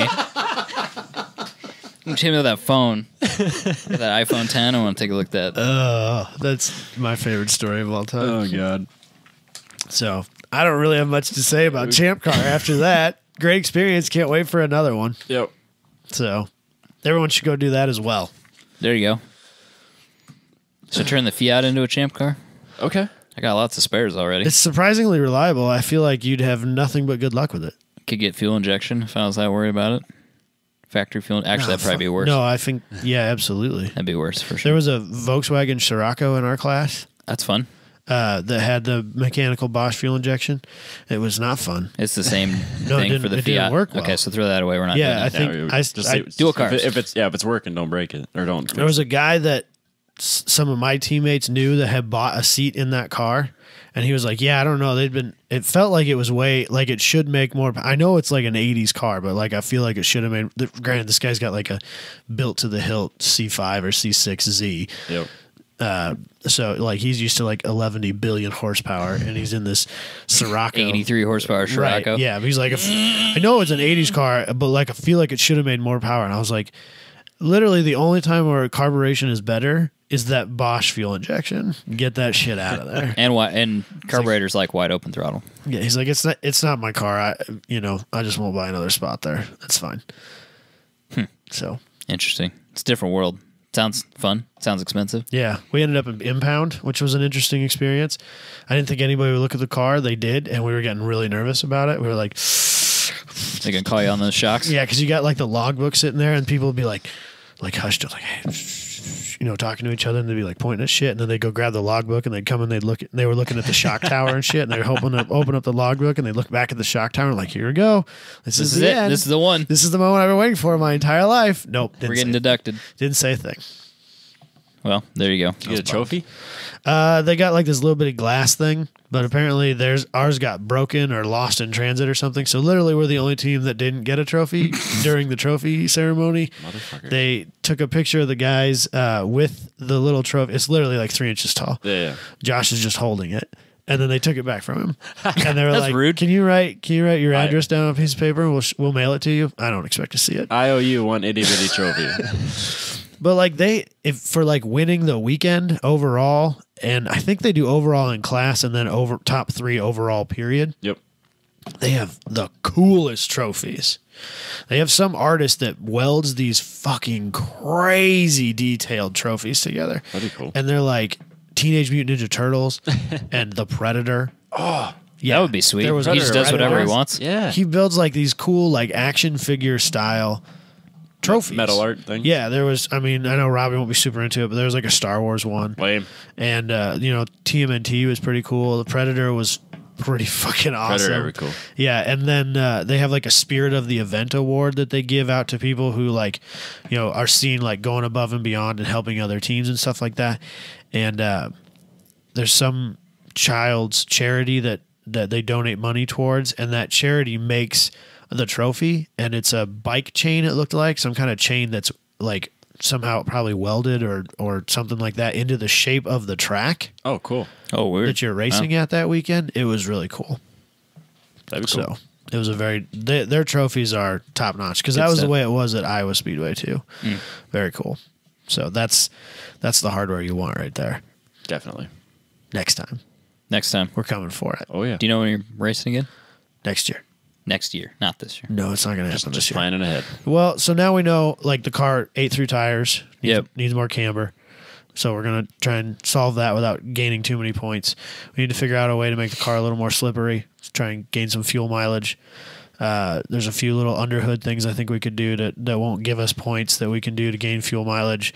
Better brake pads, maybe some brake. I don't think it needed like brake cooling or anything. We just didn't have the right compound. Right. They just went soft on you. No, they never did. They were rock solid. Tore through they were them. rock Yeah. solid start to finish. Compound It's just that we ate through that brake pad. So the other neon guys there recommended Hawk DTC 60s for the endurance racing specifically. Yeah, people have said good things about Hawk. So we'll look into those. Rad. Nice. So can't wait. Tons of fun. Maybe- even crewing, like the whole time I was there, I never felt like I was missing out on anything by not being in the Sounds car. a lot cheaper. It was so much fun. Seriously, I can't. That's all you think about. Like, yeah, it stress- sounds like a lot of fun. I'm like, that sounds really expensive for like 2 days. Well, so I mean, I guess it depends how you look at it. I can be pretty upfront about this. I don't think Josh will be mad about it. Rental for the car for the drivers, which he tried to do his best to split it up equally amongst the 4 of them, $900, and pretty much had it not been for the rain, everybody would have got a stint on each day. Yep. And they were 1.5 hour to 2 hour stints each. Yep. I mean, that's a lot of track time. It's probably, if you had the equivalent amount of track time, like Grid Life Track Battle, if you're buying a Time Attack ticket, I think it's $410. And at least that's what it was for Autobahn, which, I'm not, obviously Time Attack is what I want to be doing, and I'm not taking anything away from Grid Life. I think it's worth every penny. But 2 Time Attack events, you aren't going to get that kind of seat time. No. And you spend a similar amount of money. So it just depends on how you look at how you're spending your dollar. Track time is just expensive. Track time is expensive, period. Drifting might be the cheapest track time. Sunday Oddly fun enough. days, And Sunday fun days. $50 at MAM. I think it's 60 now. So yeah, I mean, pretty still, Either way. it's cheap. It's very still cheap. really cheap, and it's an open lapping day. There's not sessions. There's not. You just go. Yep. It's just the only rule is point to pass. Yep, So perfect. Yep. Check out factorfabrication.com. Our buddy Booney and Max over there. In fact, they're fabbing up some rad stuff, commercial, residential stuff. Check out their Instagram if you're curious about their work, or factorfabrication.com. You can see they update their website again. No, this is that picture rotation thing they do. Yeah, it looks like he added some stuff to it. It's just, yeah. He does. He adds stuff to it all the time. Everyone should check it out regularly. Just go to his website Yeah, once like a week. just- We talk about make it right it now. one of your- Open your browser. make it on one of your the phone. tabs that opens automatically when you open your web browser. Yeah. Remind Should yourself just that you be need to there. get some factory fabrication. Some fabrication. Get some railings in your Just say we life. need Safety. some fabrication. Yeah. I feel like I'm going to fall off my deck. Send that message. Robbie's in that boat. No, then he's gonna text He's trying to push him in again. He's already pushing me to get. He already thinks I need railing. He's I know. the real thing is he's there right now doing it. That's what he doesn't know. He's being punked. That'd be nice. He'll just send you the bill. It'd be some nice railings. Yeah, it'll be wonderful railings. He'll have seen my house before you guys. It's all. Look at it this way. It'll be cheaper than you falling off your deck and breaking your leg. Yeah, but at least I can't sue myself. Like if you guys fall and like, oh, broken leg, I sue you. I want damages. Yep. You know how health insurance is these days. Oh. Not to get political. You might have to sue yourself just I to might- pay for your To pay for yourself, yeah. This house is unsafe. You're gonna have to bankrupt yourself to pay for yourself. Yeah, no, Yeah, that makes a lot of sense. Can I sue myself? This is the way. Is that a That, this thing? is 2018. Yeah. So anyway, they do some really great work. Check it out. Woodworking and metal fabrication too. Yeah, there's a picture of I think that's a saw, isn't it? That screen's just a little bit too small and a little bit too far away for I think me. it's a saw. But we need to. Yeah. We'll look into that at some point. Sometimes it's hard for me to see what you put up there. You should get your eyes checked. I do need to get my eyes checked. Oh, I need that. glasses for sure. You've needed glasses as long as I've known you. Yeah, probably. Mine are getting there. It's still pretty clear. I can read that sign over there, but it's starting good. to. There's a It's sign starting to over go. there. Yeah, exactly. Yeah, it's the same color as the wall. That's why you can't. It's a tell. weird smear. All right. Anyway, let's do some news. How about that? Here, let's talk this real quick. Speaking of people that Robbie's like got some things. just people that like to work on their cars instead of racing them. Oh, that's right, I rebuilt my transmission, and it worked first try. dude. That's a huge victory. Is that not like the best day of your entire life? It was crazy. Well, I had it completely assembled that like 10 o'clock Friday night, and then ran out of gasket maker. So I ran to Walmart in my scrubs, or not scrubs, but like Right. Yeah, your work clothes. Yeah, greasy covered In your clothes. stringer? In my stringer. In my stringer. Like That's how I work on my car on my stringer. My pants have all your jorts. I didn't have jorts. Ah, on that night. damn I didn't. it. I kept getting bit by bugs. It's been nasty this so year. yeah, they're awful. You're Fucking allergic to beef. Dude, now, I just found letting one you of know. those ticks yesterday. Yeah, stay away. Dude, I was You burn the house down in the forest. no, I and was everything around at work, and he died by the fire. Good. I should He absolutely think so. died by the fire. Yeah. That's so. scary. Yeah, and I was like excessively You made sure there was nothing violent left. about it. Yeah, I wanted all of his tick friends to know that I wasn't fucking around. You got to leave the body around somewhere though. Seriously, I've been stressing about it all week, I understand. like non-stop. I thought it was fake. You guys really. I ruined it for you. And then, like the next day, they posted an article where a woman got it in Maine. Oh no! I've got more text messages about things that can kill you in Iowa than I have about cars in the last week. But anyway, so then I'm all gross at 10 o'clock on a Friday night. While, couples are getting groceries. I'm just gross. So I get my scrub. You look homeless or like without a doubt. I'm head to toe. I didn't wash my hands, my arms, nothing. I just Don't- Like, don't Jess make is eye probably contact, honey. Keep perfect. going. Jess is probably like, she didn't go with me. Oh, it was She- just by yourself. by myself. don't It make was eye a- contact with yep. him, honey. He'll keep walking. Yep. Just I looked bad. So just trying to be warm. but I got it all together, and then realized that nothing rotates. Oh no! And then I'm like, fuck. It's like 'cause I had been checking it as I'm The putting whole it time. together, but once I put the casing on and then put the lock pin that kind of holds the forks and stuff all in alignment, that was off by like a quarter of an inch, and it just kind of pushed it instead of aligning in the slot. So everything was locked. So then I pulled it all apart again and had to regasket everything and just do it all over. And then I'm convinced I have something wrong deep down. Like It's buried. It's in the Right. bottom. Yeah, like it's the bottom It's thing. the middle thing. So like I have it all together. Everything spins. It shifts through the gears, and I'm convinced that for the synchro between 3 and 4, it was real difficult. I fought that for like an hour and a half getting it back together. I was convinced there was something wrong with it. Everything's there, but it was real hard to get in and out. So I have it all together, and I'm shifting through the gears. I'm like, if something's wrong, it's going to be gears 3 and 4. So I spent all day Saturday getting it all back together, and it ran fine. Shifted all the gears. I took it out for a test spin. It's the best it's ever ran. It shifts. I can go into any gear I want, and it doesn't grind. I can put it in reverse and just back up, and it stays there. It stays in reverse. That's how it's supposed to work, Robbie. It's so nice. That's how it's supposed to work. But the clutch is so grabby. Well, I'm yeah. sure, Duh. I'm supposed to do a burnout. So I went from the Monster Slippy clutch, stage 1, which slipped the whole time, to now I have the ACT 6-puck. So it's kind of a on-off switch by comparison. Not surprised, yeah. So it's going to take some getting used to. Plus, I had a lot of air in the line on my clutch because I have to do everything myself. Yeah. Did you Join that club. Did you get a phone call or? No, I didn't get any phone calls. You both neither were did busy. I. Neither one of you wanted to I would help. have made time for you, Robbie. You You were just in have to Brainerd. call me. You were in Brainerd. You're right. I was actually here.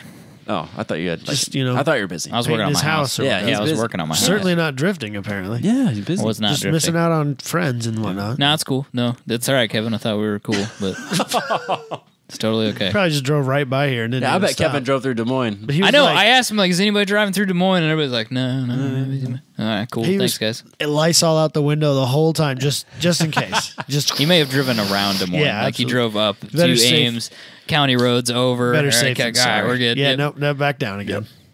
But I did find the root cause.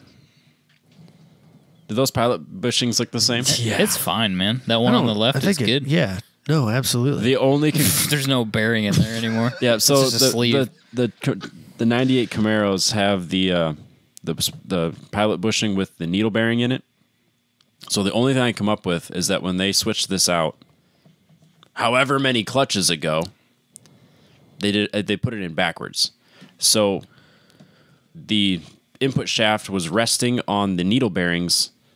So anytime it would put like torque to it, it would just move it and gradually break it. Where you're supposed to have it on through the other way, so that your weight is on the pilot bearing, not the needles. Right. Then if it fails into your bore of your crankshaft rather than into your flywheel. Right. That's the only thing I come up with, and it was a real bitch to get out because there was like nothing for the slide hammer to get on it. Which of course I went and borrowed the Advance or Napa has the tool rental. Tool borrow. Yeah, so I borrowed their pilot bearing puller. I'm like, this'll work. I broke it immediately. Like, not even 2 minutes into trying this, just sheared it right off. Oh, jeez. Well, Classic Robbie. so they charged me $45 for this tool as collateral. They have the same tool on eBay for $13. So I just replaced that tool with my $13 tool, which is the same tool. And then I got my $45 back. I also ordered a slide hammer, which actually did the job. So yeah, the only thing I can think of is that when this pilot bushing was, once it wore out, anytime you put real torque to the transmission, it would just tip it just enough to push the clutch up against the flywheel. Right. And that's how. That's a bad deal. That's why it failed. So, but now I have. Might also be the repeated drop, like 6,000 RPM clutch dump burnouts that I'm sure that guy was doing to it. too. Yeah. He was abusing that It engine. wasn't helping. No. So. So And then I also fixed my bodywork. It's good, man. With Andy all- would be proud. Andy is proud. I used my damn it Band-Aids That's from some Andy. drifty stuff going on right Yep. there, man. Perfect. I finally got to use Perfect. my blue zip ties. Oh, from Speedway. Speedway. Almost 2 3 years ago. Almost three, It's a close. It is it's actually a quite very close. similar blue. I was I gonna didn't do it. notice they were there. I was so. gonna do it in black, and then I'm like, actually, this blue looks really close. I can live up that ricer a little bit more. Let's do it. Hell yeah. You need some sponsor logos right there. Just I cover know. that up. That's a little what bit. I'm saying. Your ad here, and just people can pay me, and I'll put their stickers on my car. Yeah, that'd be cool. So I figured out something about Robbie. Uh-oh. Like, He doesn't actually have any friends because he no, won't call no. anybody. Well, Oh. there's that too, but we all knew that already. It's a character So, like, flaw. I can't ask for help. if he posted on Facebook, if he posts it on Instagram, it's just an everyday thing. If he posts it on Instagram and Facebook, he's fucking pumped about it. It's true. That's the only way that things end up on Facebook anymore, is if he's like super stoked about it. And he made more than one post this weekend on his Facebook. So Yeah, I don't do that ever. if that gives you an idea how pumped he is about this, like that's where Robbie is right now. The fact that I just buttoned it all together, took it out for a test spin, and it just worked. That was a good Are you going to be forever suspicious of it? Oh, yeah. You're going to look like today's going to be the day. Today's the day. It's just going to I'm not really lose the synchro. It's just Did you gonna drive it to work yet? Not yet. Come on, bro. That new exhaust is wonderful. Is it way louder? It's so loud. Oh, God. In the best way. Is it bad loud, like interstate? No. I took it out. So, like, let's say the HKS was, like, OEM, which is quiet.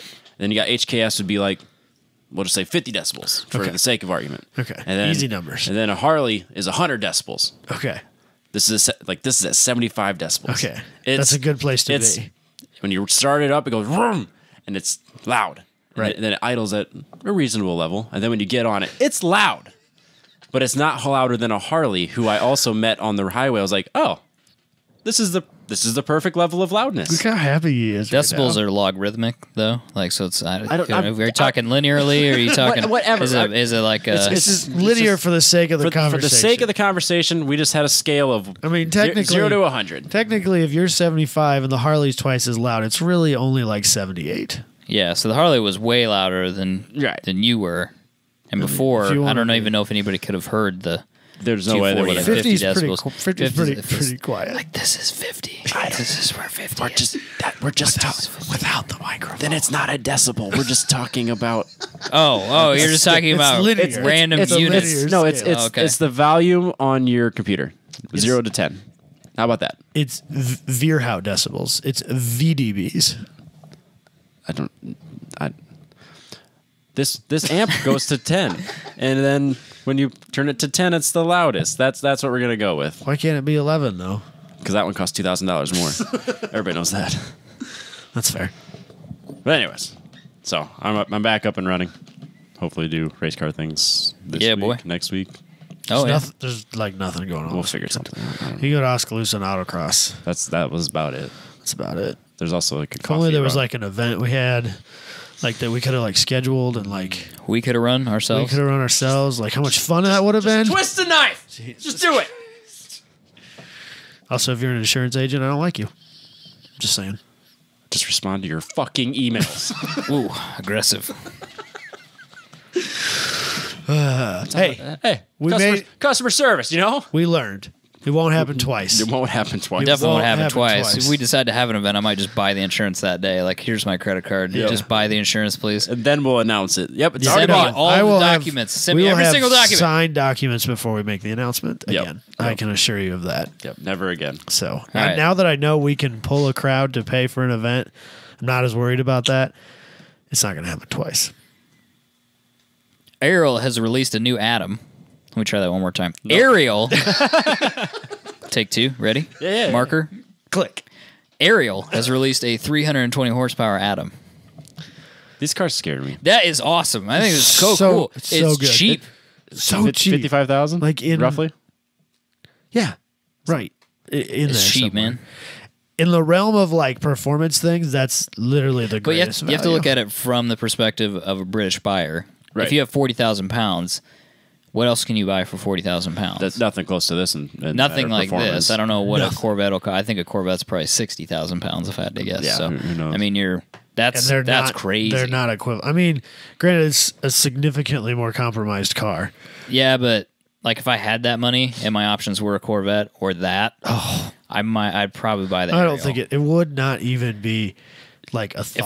If I had a daily and just had a track, I would- track only car. or just like a dicking around car, I'd be like, yeah, I gotta have the Ariel. Can you imagine how much of an asshole you look driving that thing in traffic? about about as bad as the slingshot. That's exactly what I was. There was a gonna say. slingshot on the interstate. I'm going home from work yesterday, and I'm merging onto the interstate, and there's a guy in a slingshot just like right in front of me, and my first thought was, "What an asshole!" But here's the thing. Here's the thing about the slingshot though. I think it exists in like a different realm to people that don't know about cars. Right. Like, so the guy that buys it Well, it's not a thinks car. it's crazy. It's a He thinks it's crazy. motorcycle. It's a trike. Yeah, but But he thinks it's you crazy. have to have a motorcycle license to drive it. Yeah, It yeah. has a car engine. But people think about it as a know. car. So that guy buys it. I He know. thinks it's crazy because Right, it's like, whoa, yeah. this It's is just cool. so This is wild. so out of the realm of normal. Right. And then other people see it and they go, oh my god, there's a transformer driving around. And so like both of those people get something out of that. Car Yeah. people look at it and go, ooh. What the And What motorcycle people. like, Motorcycle people, I'm sure hate them. About as bad as those Can-Am snowmobile Can-Am motorcycles. Spider? The Can-Am Spider. has no redeeming qualities whatsoever. terrible. Unless It's a I will snowmobile make a for the caveat. street. If you do have a medical condition that doesn't allow you to ride a motorcycle anymore, I could totally understand you buying Absolutely. a Can-Am. If you just They buy a sell- they Can-Am, sell way but that's better. not a good reason to buy a slingshot. No. you don't think so? No, I feel No. like you can if you They sell Adams. if you can buy a slingshot, you should be able to ride. If you can ride a slingshot, you should be able to if you can get into the slingshot, you should be Okay. able to ride a Spider. Or anything. And that's more forgivable. Or like even a Harley No, trike. no. The Spider's at all the way at the bottom. You think that's worse That's than the worst thing you slingshot? can See, I don't possibly- feel the same way about that. Possibly, it's the possibly, worst, and then the possibly. slingshot's number 2. from No, the see, I box. don't- slingshot's the bottom of the No, I don't think the Uh-uh. slingshot's that bad. because the slingshot is absurdly priced. I do agree that it's too expensive. So is the Can-Am. Oh, I'm Can-Am sure it is is like because the same anything price. with the Can-Am name on it is not a cheap. I think the Can-Am is, and I could say this because I don't think that they're ever going to sponsor the show. I think it's stupid. Like, really not. I really can't find really any redeeming qualities other than, like I said, if you have a disability or you're old and you don't want to ride a motorcycle anymore, but there are other options. The slingshot, I think, gives people joy. You don't It think gives a people that Spider see does? it joy. You think the Can-Am Spider would give people joy? Not Because like you the see him and you're like, slingshot. oh, God, what the? What is? It's what a did you do? snowmobile without the tracks. It's the worst It's- vehicle possible. If Yep. you're talking Doesn't about it still vehicles, you lean? can. I think I think feel it like it's still. articulates. I think yeah, pull a it picture of articulates it. and you still lean. I try not with to it. look at one when I see it, but if you could pull a picture up so I could. There was remember. once I was at a stoplight and there was a guy on a Harley and a guy on a Spider. And the guy on the Harley was just kind of like looking around, just like checking things out. And he kind of looks back over his right shoulder, and there's that guy on the Spider. And the guy waved at the Harley owner. Nope. And the Harley owner like immediately snaps forward and just that was it. He was staring straight ahead until that light turns Conversation's green. over. Yep. No, I made a mistake, and I apologize for making eye contact with you, but it won't happen twice. because you're not a motorcycle rider if you ride a Can-Am. no. Well, By the way, there That's are, not there how are the people Can-Am there are people that rider ride feels about motorcycles it. and people that ride Harleys. When I used to ride my Yeah, motorcycle, oh, absolutely. you do the point wave to people on Yeah, motorcycles. motorcycle wave. Harleys do that. All the Never Harleys do that. Never to Harleys. Really? People riding Harleys, I could never get anybody to hit me up. What a bunch of dicks. Maybe 50% of the time. Maybe I shouldn't say never. Yeah, but geez, what's that all about? people on other bikes, like they'd be like running into signposts trying to wave at you. Look at that bad boy. Oh God, it's as bad as I thought. That's so bad. I don't. The thing is, every time I see I think somebody it's riding better one than too, a slingshot. every time I see somebody You're riding wrong. one, they're wearing the most gear I Yeah. have ever seen. Yeah, absolutely. The only other person that wears more gear are the BMW riders. That might be true, but it looks like, in Top Gear when they used to go on trips and then Yeah. they would buy parkas and stuff and leave all the tags and stuff on it. That's what the people that look like that ride those. Yes. I mean, it literally looks like they went to the store, they handed them a check for $40,000 and said, just Give me all the things. give me enough stuff to cover the check. We're good. And that's what it looks like. It's like literally like we bought into riding a motorcycle, but we didn't want a motorcycle. Yep. I never told this story, but I was going home from work a while back, and there was a guy on a BMW, the guy that you're describing right now. The guy. That guy. And I pulled onto the highway. Not the interstate yet, because I go from the highway to the interstate. Right. And he's in front of me. I mean, he's a motorcycle, and I give him his space, more than just 2 car lengths. So he's ahead of me. He then spends the next mile and a half driving in his mirror, pointing at his helmet, telling me to slow down because I was 3 car lengths from him. I was too close. Douchebag. And then he slowed down. Were you in the avalanche? Yeah. And then he slows down because he wasn't paying attention to the road. He's looking in his mirror at me. So then we're now going 10 miles under the speed limit as I'm trying to get to my fucking exit, which is the next one. So I'm Right. just... You can't go anywhere. You're stuck back there. Yeah, there's cars going the speed limit and faster next to us, and he's just sitting there pointing at his helmet, slamming his hands to the ground, like telling me to stop. What's the helmet? I don't know. He kept pointing at his helmet. I assume he's like, I'm here. I'm safe. The longer it went on, the more mad I got. I'm like, what do you want from me? I don't understand why he's pointing did at his this helmet. and then took my exit. I'm like, I don't. and he kept doing it. I'm like, he has to do this to everybody the entire time he rides on the interstate. I was at work in Ankeny last week, and somebody, every time a car would pass them in the opposite direction, they'd honk their horn. What? Some old, like really old guy, and he'd honk the horn as the car was coming up to him. Beep, beep. And we were on kind of like a side street, so I thought maybe that was just like him being like trying to annoy his wife. He thought he was funny or some shit on the side street.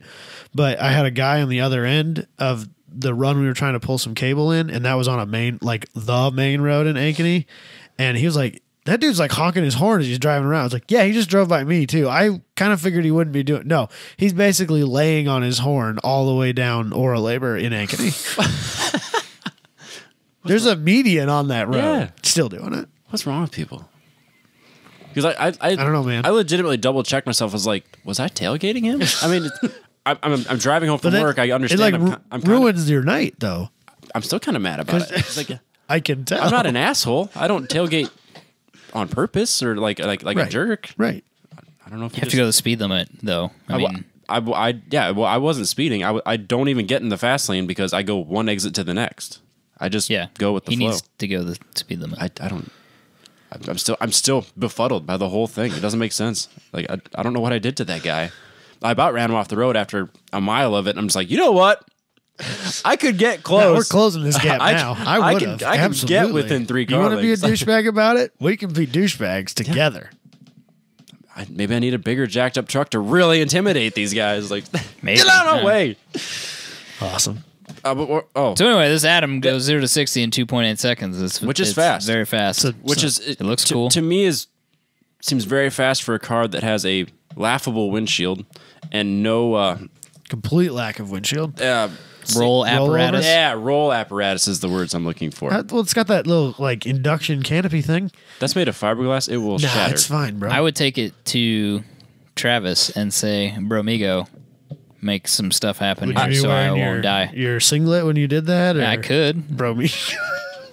I don't know if he would respond well to that. I might back it off for him. Get out. Just back it down just a little bit. That wear a full shirt. Yeah, to me, I guess I understand We all like appreciate that. the lack of windshield, but I feel like you should, if you're going to call it a car, like especially a track-focused car, it should definitely have some sort of like rollover protection. Do we know if there's any rollover protection in the hood thing?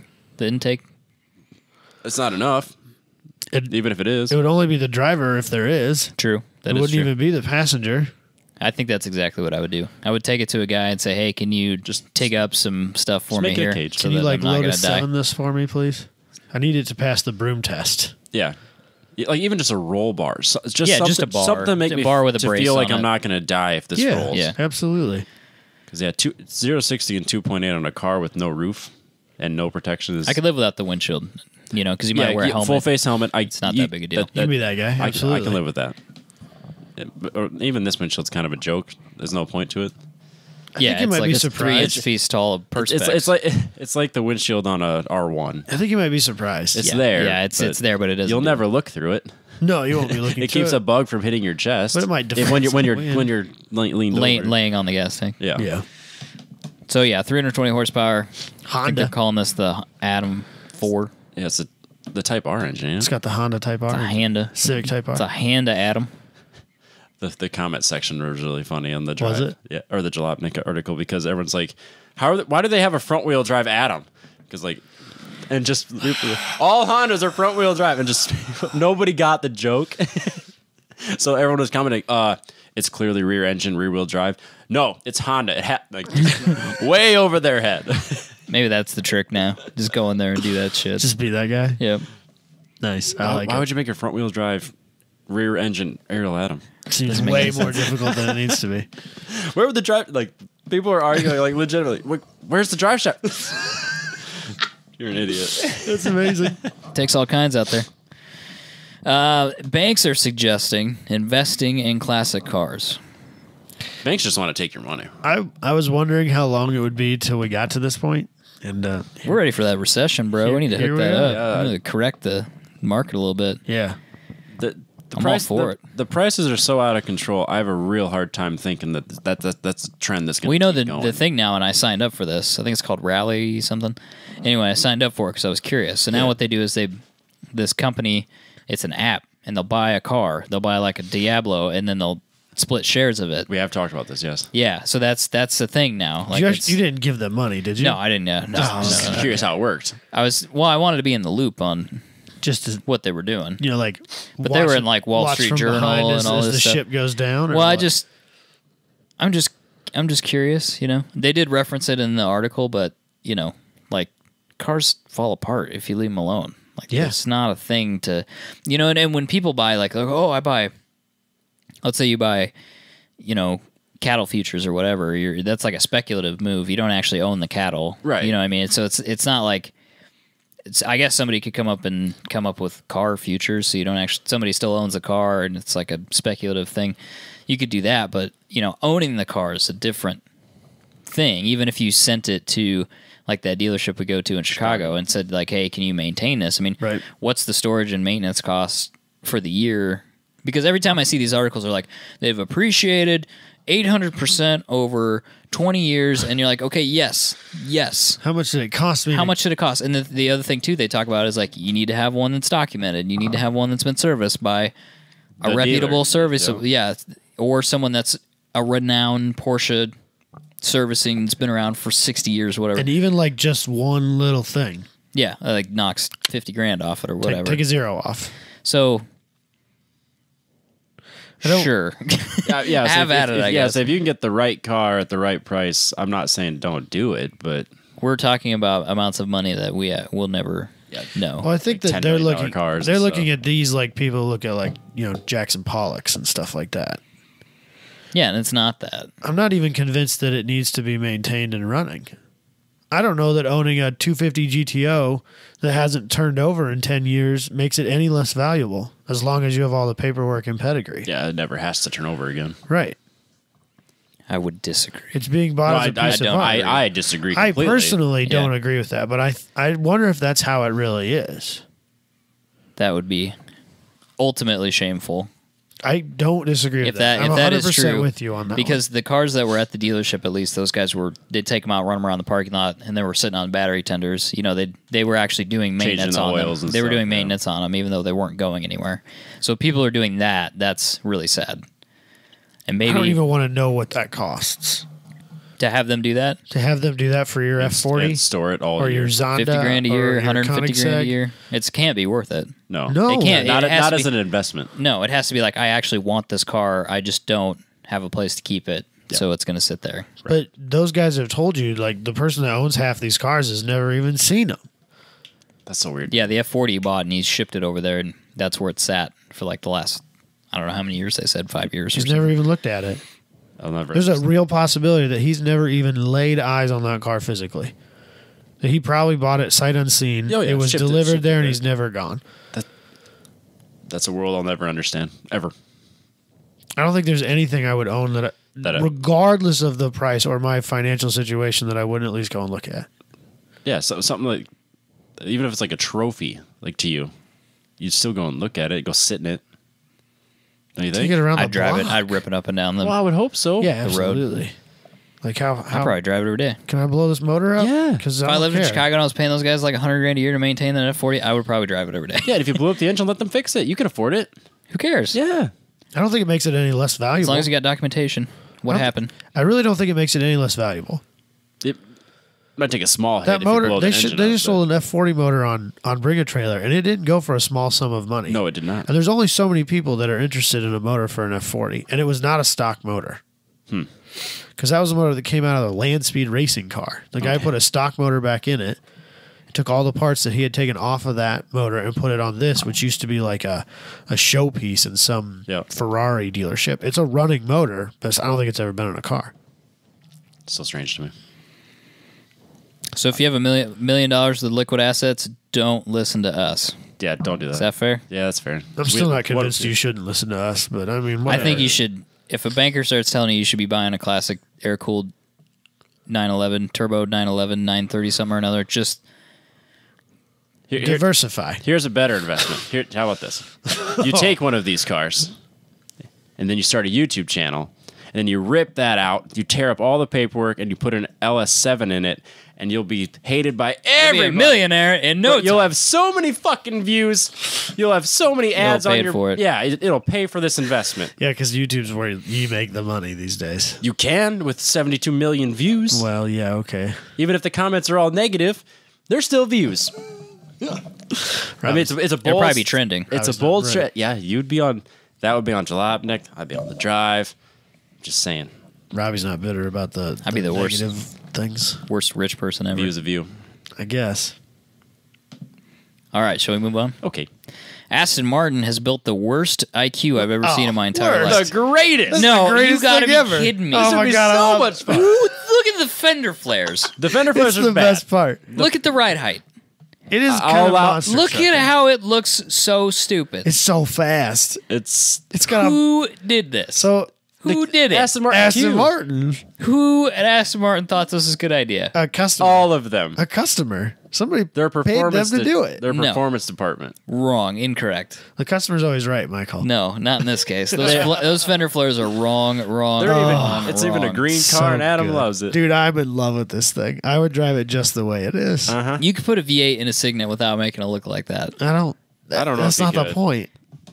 I bet you could. I don't like the fact that the fender flares are just like Yeah, squares. just like and- straight out. It's Yeah. like nobody's They looked at a should've- modified 240. Yeah, they That was should an have just like afterthought. over fenders. Yeah, over yeah. fenders. Yeah, it was definitely an Over. afterthought. They went, oh shit, this car's too wide. Yeah, It's a slight oversight that could easily be. Not only that, remedied. if you scroll down and look at the next picture, the fenders are too wide. They're wider than the wheelbase. they are. it doesn't have enough tire under it either. No. So what? But what it's is- quick. Yeah, tell me what they did to this. They took a V8. So it's got a V8. So it's got the 4.7 liter V8. 430 Vantage? horsepower. They say it's the old Vantage S. Okay, Yep. So yeah, I guess that engine's not a thing anymore. that's fine. So no 1.3 liter inline four Good. anymore. It's got an Aston Martin V8 in it, a discontinued one. And then they ruined the rest of it, as you can see there. I wouldn't So say ruined. So what happened here was they had one of those still sitting in a warehouse somewhere because they hadn't sold them. Yep. Because they sold terribly. Yeah, like 300. And also they had this V8 sitting around because it's discontinued and it was like a floor model somewhere or it was an extra piece somewhere. And they're like, we can make this happen. Let's find a customer stupid enough to buy it. Here I am. Yeah, exactly. But I if would have bought it. they put a roll cage in it. Good. So if they had gone that far, mean, why didn't they safety tube first. the front of it and the back of it and fix the ride height? How low do you want this? I want it like It's monster trucking. it's Robbie. monster truck. I just want Couldn't you just cohesion maybe- of design. You're already Maybe- wide. language. Maybe You're already- maybe it's a matter of scale. It's so small that it looks like it's really high. Yeah, I off bet the it's like 3 inches off the ground. ground. I bet it's just a regular height that just No, that headlight. If that's you're just used to if looking that's the at a case, regular that's a 2-inch sized tall car. headlight, which it's not. You know it isn't. It's got a badge the size. like I don't need your logic. You know what they here. should have done? Since they already wide bodied it, air quote, they should have just put like bumpers and side skirts and then make it look lower. Yeah, it's called Aero. Yeah. Why didn't they put a front aero package on it and a wang in the whole thing? You don't know they're need- done. They don't need the wang. It's just fine. got it running for Festival of Speed. Then they're gonna take it back and finish. God, I it. hope so. That's probably not what's gonna happen. No, I think it's done. Yeah, I think it's done too. It looks terrible. It's great. does I love not It looks the worst. Dude, so did you watch the video of it running up the hill? I can't be bothered. It's not that. It's not. Dude, that it's so interesting. fast. Well, I'm sure it is fast. It was faster than the car that the motor came out of.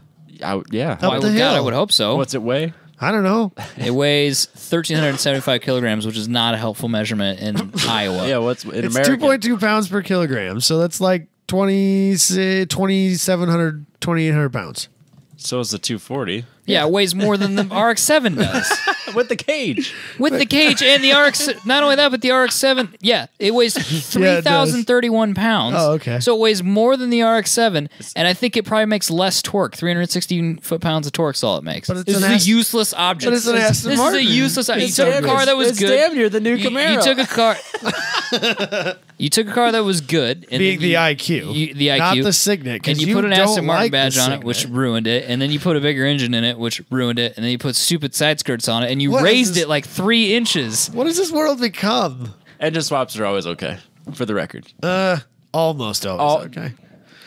I saw somebody put a Miata motor in an FC. That was a waste of time. Why would you do that? I don't know. Dude, I saw somebody. thing. No, not just a Miata motor, but the small Miata motor. Yeah, the 1.6. The one that everybody throws away to get the good one. It's the one that thing. people literally like drop outside and behind their shop and let Just rust weather away. take it away. Yeah. I can't even give this one away. Right. Nobody wants this. You pay people to take it away from you. Yeah, it's in your scrap bin. I get it. Yeah. Not only that, this probably costs like $1 million. Oh, for sure. If this cost anything less than $250,000, I would be shocked. Okay, so on a good day, you could, for $7,000, you could have a V8 swapped RX-7 with a roll cage that you could literally get parts anywhere in the world. I practically. can go to AutoZone right now. AutoZone and get parts for it. Or you could have this piece of shit, which is probably going to tip over. That's probably why they put the roll cage in it, because it tips over. It's fine. And it makes no sense stylistically whatsoever. I think it's rad. Michael, you kind of ruined this car for me. Yeah, because No it sucks. way, dude. It's awesome. No, your attitude has ruined it. Everything that he says makes me want it more. It looks like they had a car in mind, and then they put a different car body on top of it. Look at it. No. It looks like that wheelbase was designed for a completely different vehicle. The more I look at the fender flares, the more I hate those. But Yeah. the rest I like. Let Dude, I the love hate it so take much. you over. I would drive it just the way it is. Every single I would like to day change the for fender. the rest of my life. Green and all, Robbie. Green and all. I like how the calipers are like yellow. You could drive over medians with that. No, you cannot. Yes, you could. Look at the distance That underneath just it. makes it a good city car. You Have make you it sound seen like the it's worst city car. downtown New York? It's got all City those car. potholes Every time and I go shit. city car, what I want is a car with a roll cage that's cramped on the inside and a V8. That's It's exactly 430 what horsepower. That's exactly what I want when I It'll think city sound car. good when No, I'm being- that's why the IQ is a good car. This is a bad car. That's a great car. The fact that it makes you so mad makes me love it This even is so more. stupid. Aston Martin can build vintage DB5s now Yep. and sell them for like $1 million. That's least. what they should be spending their extra time on. Nah, they should be making more of Not these. putting V8s in IQs. I'm just glad that it can be done. Yeah. If Aston Martin can do it, we can do it, right? Travis could have built that car better than Aston Martin did. If you had given Travis an IQ and a V8 and said, put these two together, would've been make fine. it not look stupid, he would have figured that out, and it would have looked a lot better than that car would have. Oh, yeah. He would have got the bodywork right, too. Yeah, exactly. That's all I'm saying. That's all I'm saying. Challenge accepted. Yep.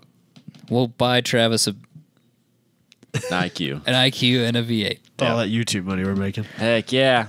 Have a lot of faith in Travis, or someone that I've talked to like 3 times. I have a lot of respect for his work, though. That's what I'm saying. Yeah, he did absolutely. put an R34 front end on a That's 14. 14. Yeah, And it made it look good, too. It looks Not just great. put it on there, but it made it look good. yeah.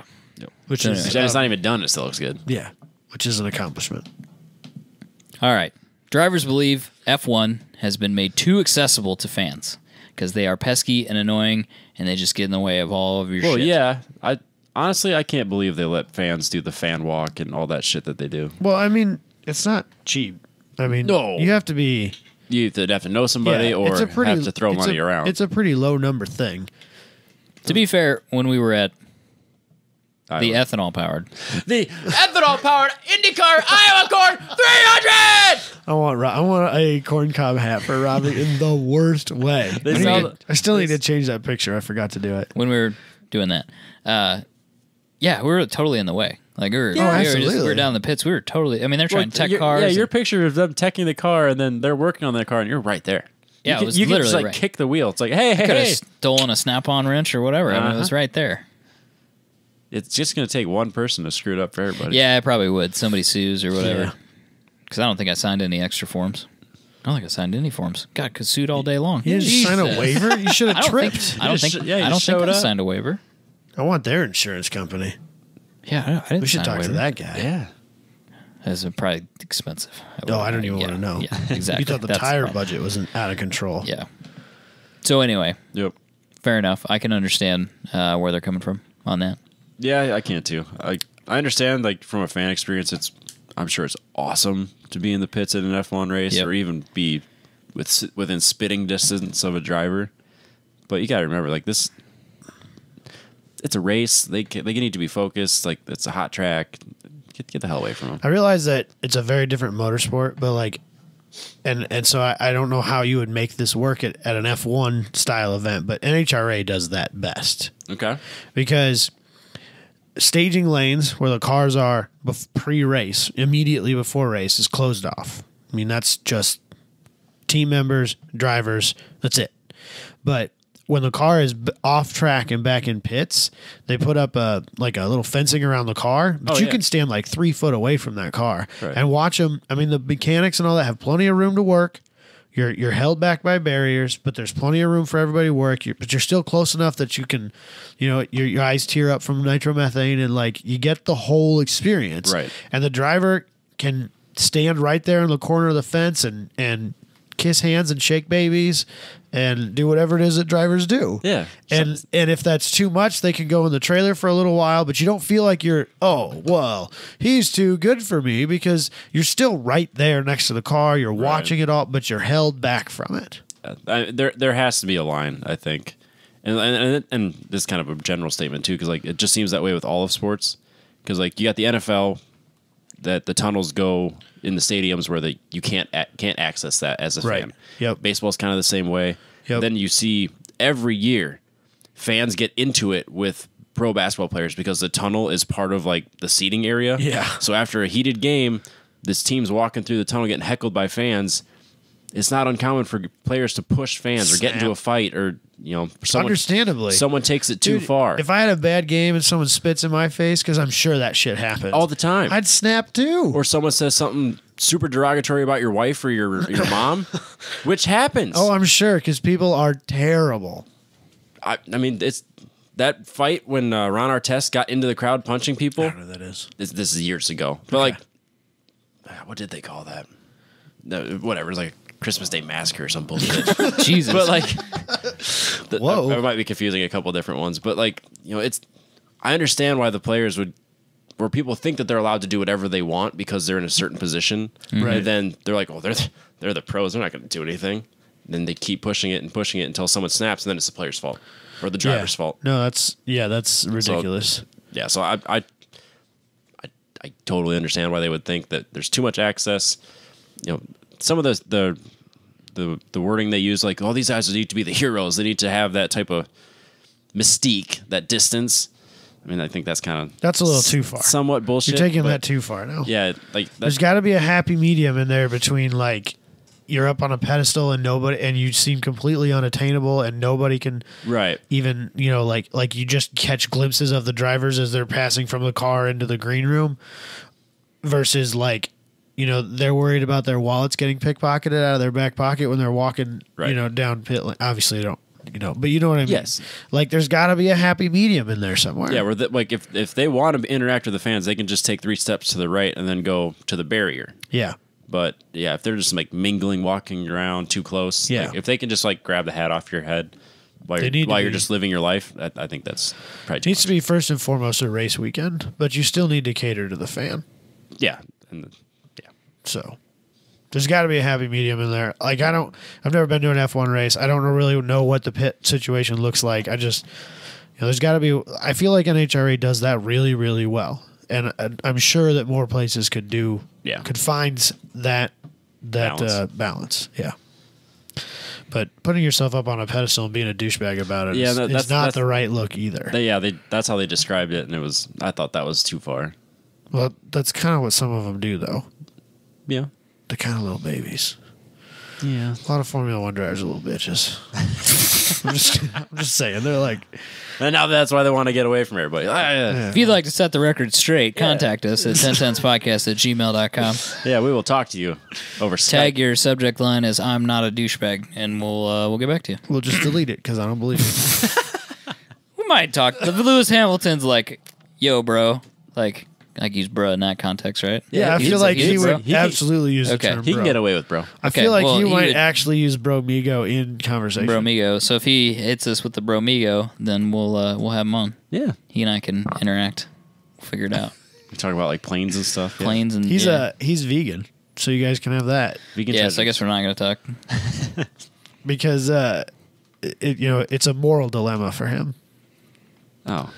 What do you mean it's a moral dilemma? That's why he's vegan. What? He doesn't believe in killing baby animals. But he also have you had lamb? He also and races veal. He also races cars. So have you ever seen what a combine does to little little creatures. Have you ever seen what? It's not good. It's kind of funny when you're going.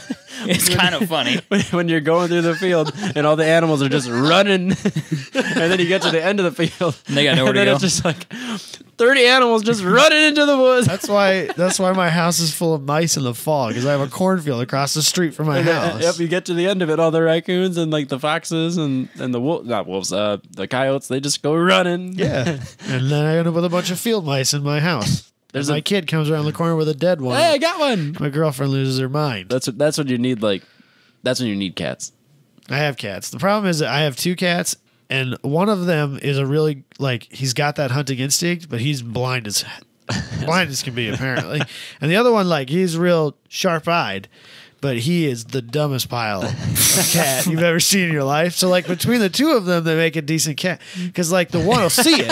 If I can put these 2 cats together, this would be one rad cat. The one will see it and he'll lunge for it and he'll be way off. Yep. But the other one will notice that the other one is, and then he'll be on it. Yep. But by then it's too late late. and it's already under the fridge. If you guys could make one hunter, you'd be Right. Like if I could combine solid. Stan's cat and Jake and make one cat out of them, they'd be No more mice. they'd be killer. I wouldn't have to worry about any living animal in my house. Science will get there someday. Just hold tight. I just need a different cat. I like how we end these episodes with nothing to do with The wildlife corner Nothing to do with recently, anything. things that will kill you and biologically combining cats together. Yeah, it's whatever. I don't know what to tell you. Me neither. We live in Iowa. How many people sit around and talk about cars for 2 hours? Everybody. We've had 127 episodes now. Like, we're going to wander every once in a while. That's why they come here. We're just going to rebrand the whole thing. It's now just going to be things that can kill you by state. I've got Have you been to North Dakota? For the people who live in North Dakota, you are fucked. We could get at least 50 episodes out of that. Yeah, well, by the time we get done, that tick that gives you That'll have gotten to beef all of disease will be in the then next. we could start we'll over. just start over. Right? Yeah. Absolutely. Once a week. So you do a year of episodes, and then next year you go, what's the new things that can kill you? I like it. Yep. Oh, we found out this. Stay tuned next week when we announce our new podcast. Right, exactly. Have you heard of how much lead is in your paint? You know what I mean? We could do that. It'll too. be how to die in 50 states or something like that. I don't know. That would probably be more popular than this one. Yeah, for sure. That's the sad thing is we can do something For just sure. totally random and dumb, and it'd be way cooler. Here's some real foreshadowing for next week. What's that? I got a can of Monster Water this Oh, weekend. yeah. So Yeah. it's Yes. they handed out at Grid Life Audubon. So we'll be drinking water out of a can next week. It's just water, isn't it? Yeah, it's absolutely okay, it's just just water. water, but It's it's in a straight can. water. It's in a I want- monster. It looks I want- like a Monster Energy. I want can. one of those Bud Light waters. The flood waters. Yeah, because in '93 they passed them out They here. do that all the time. That's a pretty That's regular their thing. Yeah. You know what's the best part about that? Like we have a hurricane, then they ship those down, and they stop production of beer, and then they make water, and they send $200 or like $500,000 worth of water down there, and then they spend $5 million talking about it on the Super Bowl. Just saying. I'm just saying. Marketing. Yep. Yeah. We're gonna make more I just money wanna not selling beer Yeah. a year from now. So let's Absolutely. not. Yeah. Yep. This is It's pretty funny. Whatever it takes. Right? Yeah, and then I'm sure I bet if you got on eBay, looked up Bud Light water can, they're probably going for like $8 or something. Oh yeah, for sure. People are like stuffing them away. Oh yeah, I'm out of water. Yeah, no, I'm gonna I need die. more. Yeah, it's a world that we live in. Yeah, I know. It's out there. Okay. The water's coming back next week, everybody. Yeah, boy. All right, we'll catch you guys next week.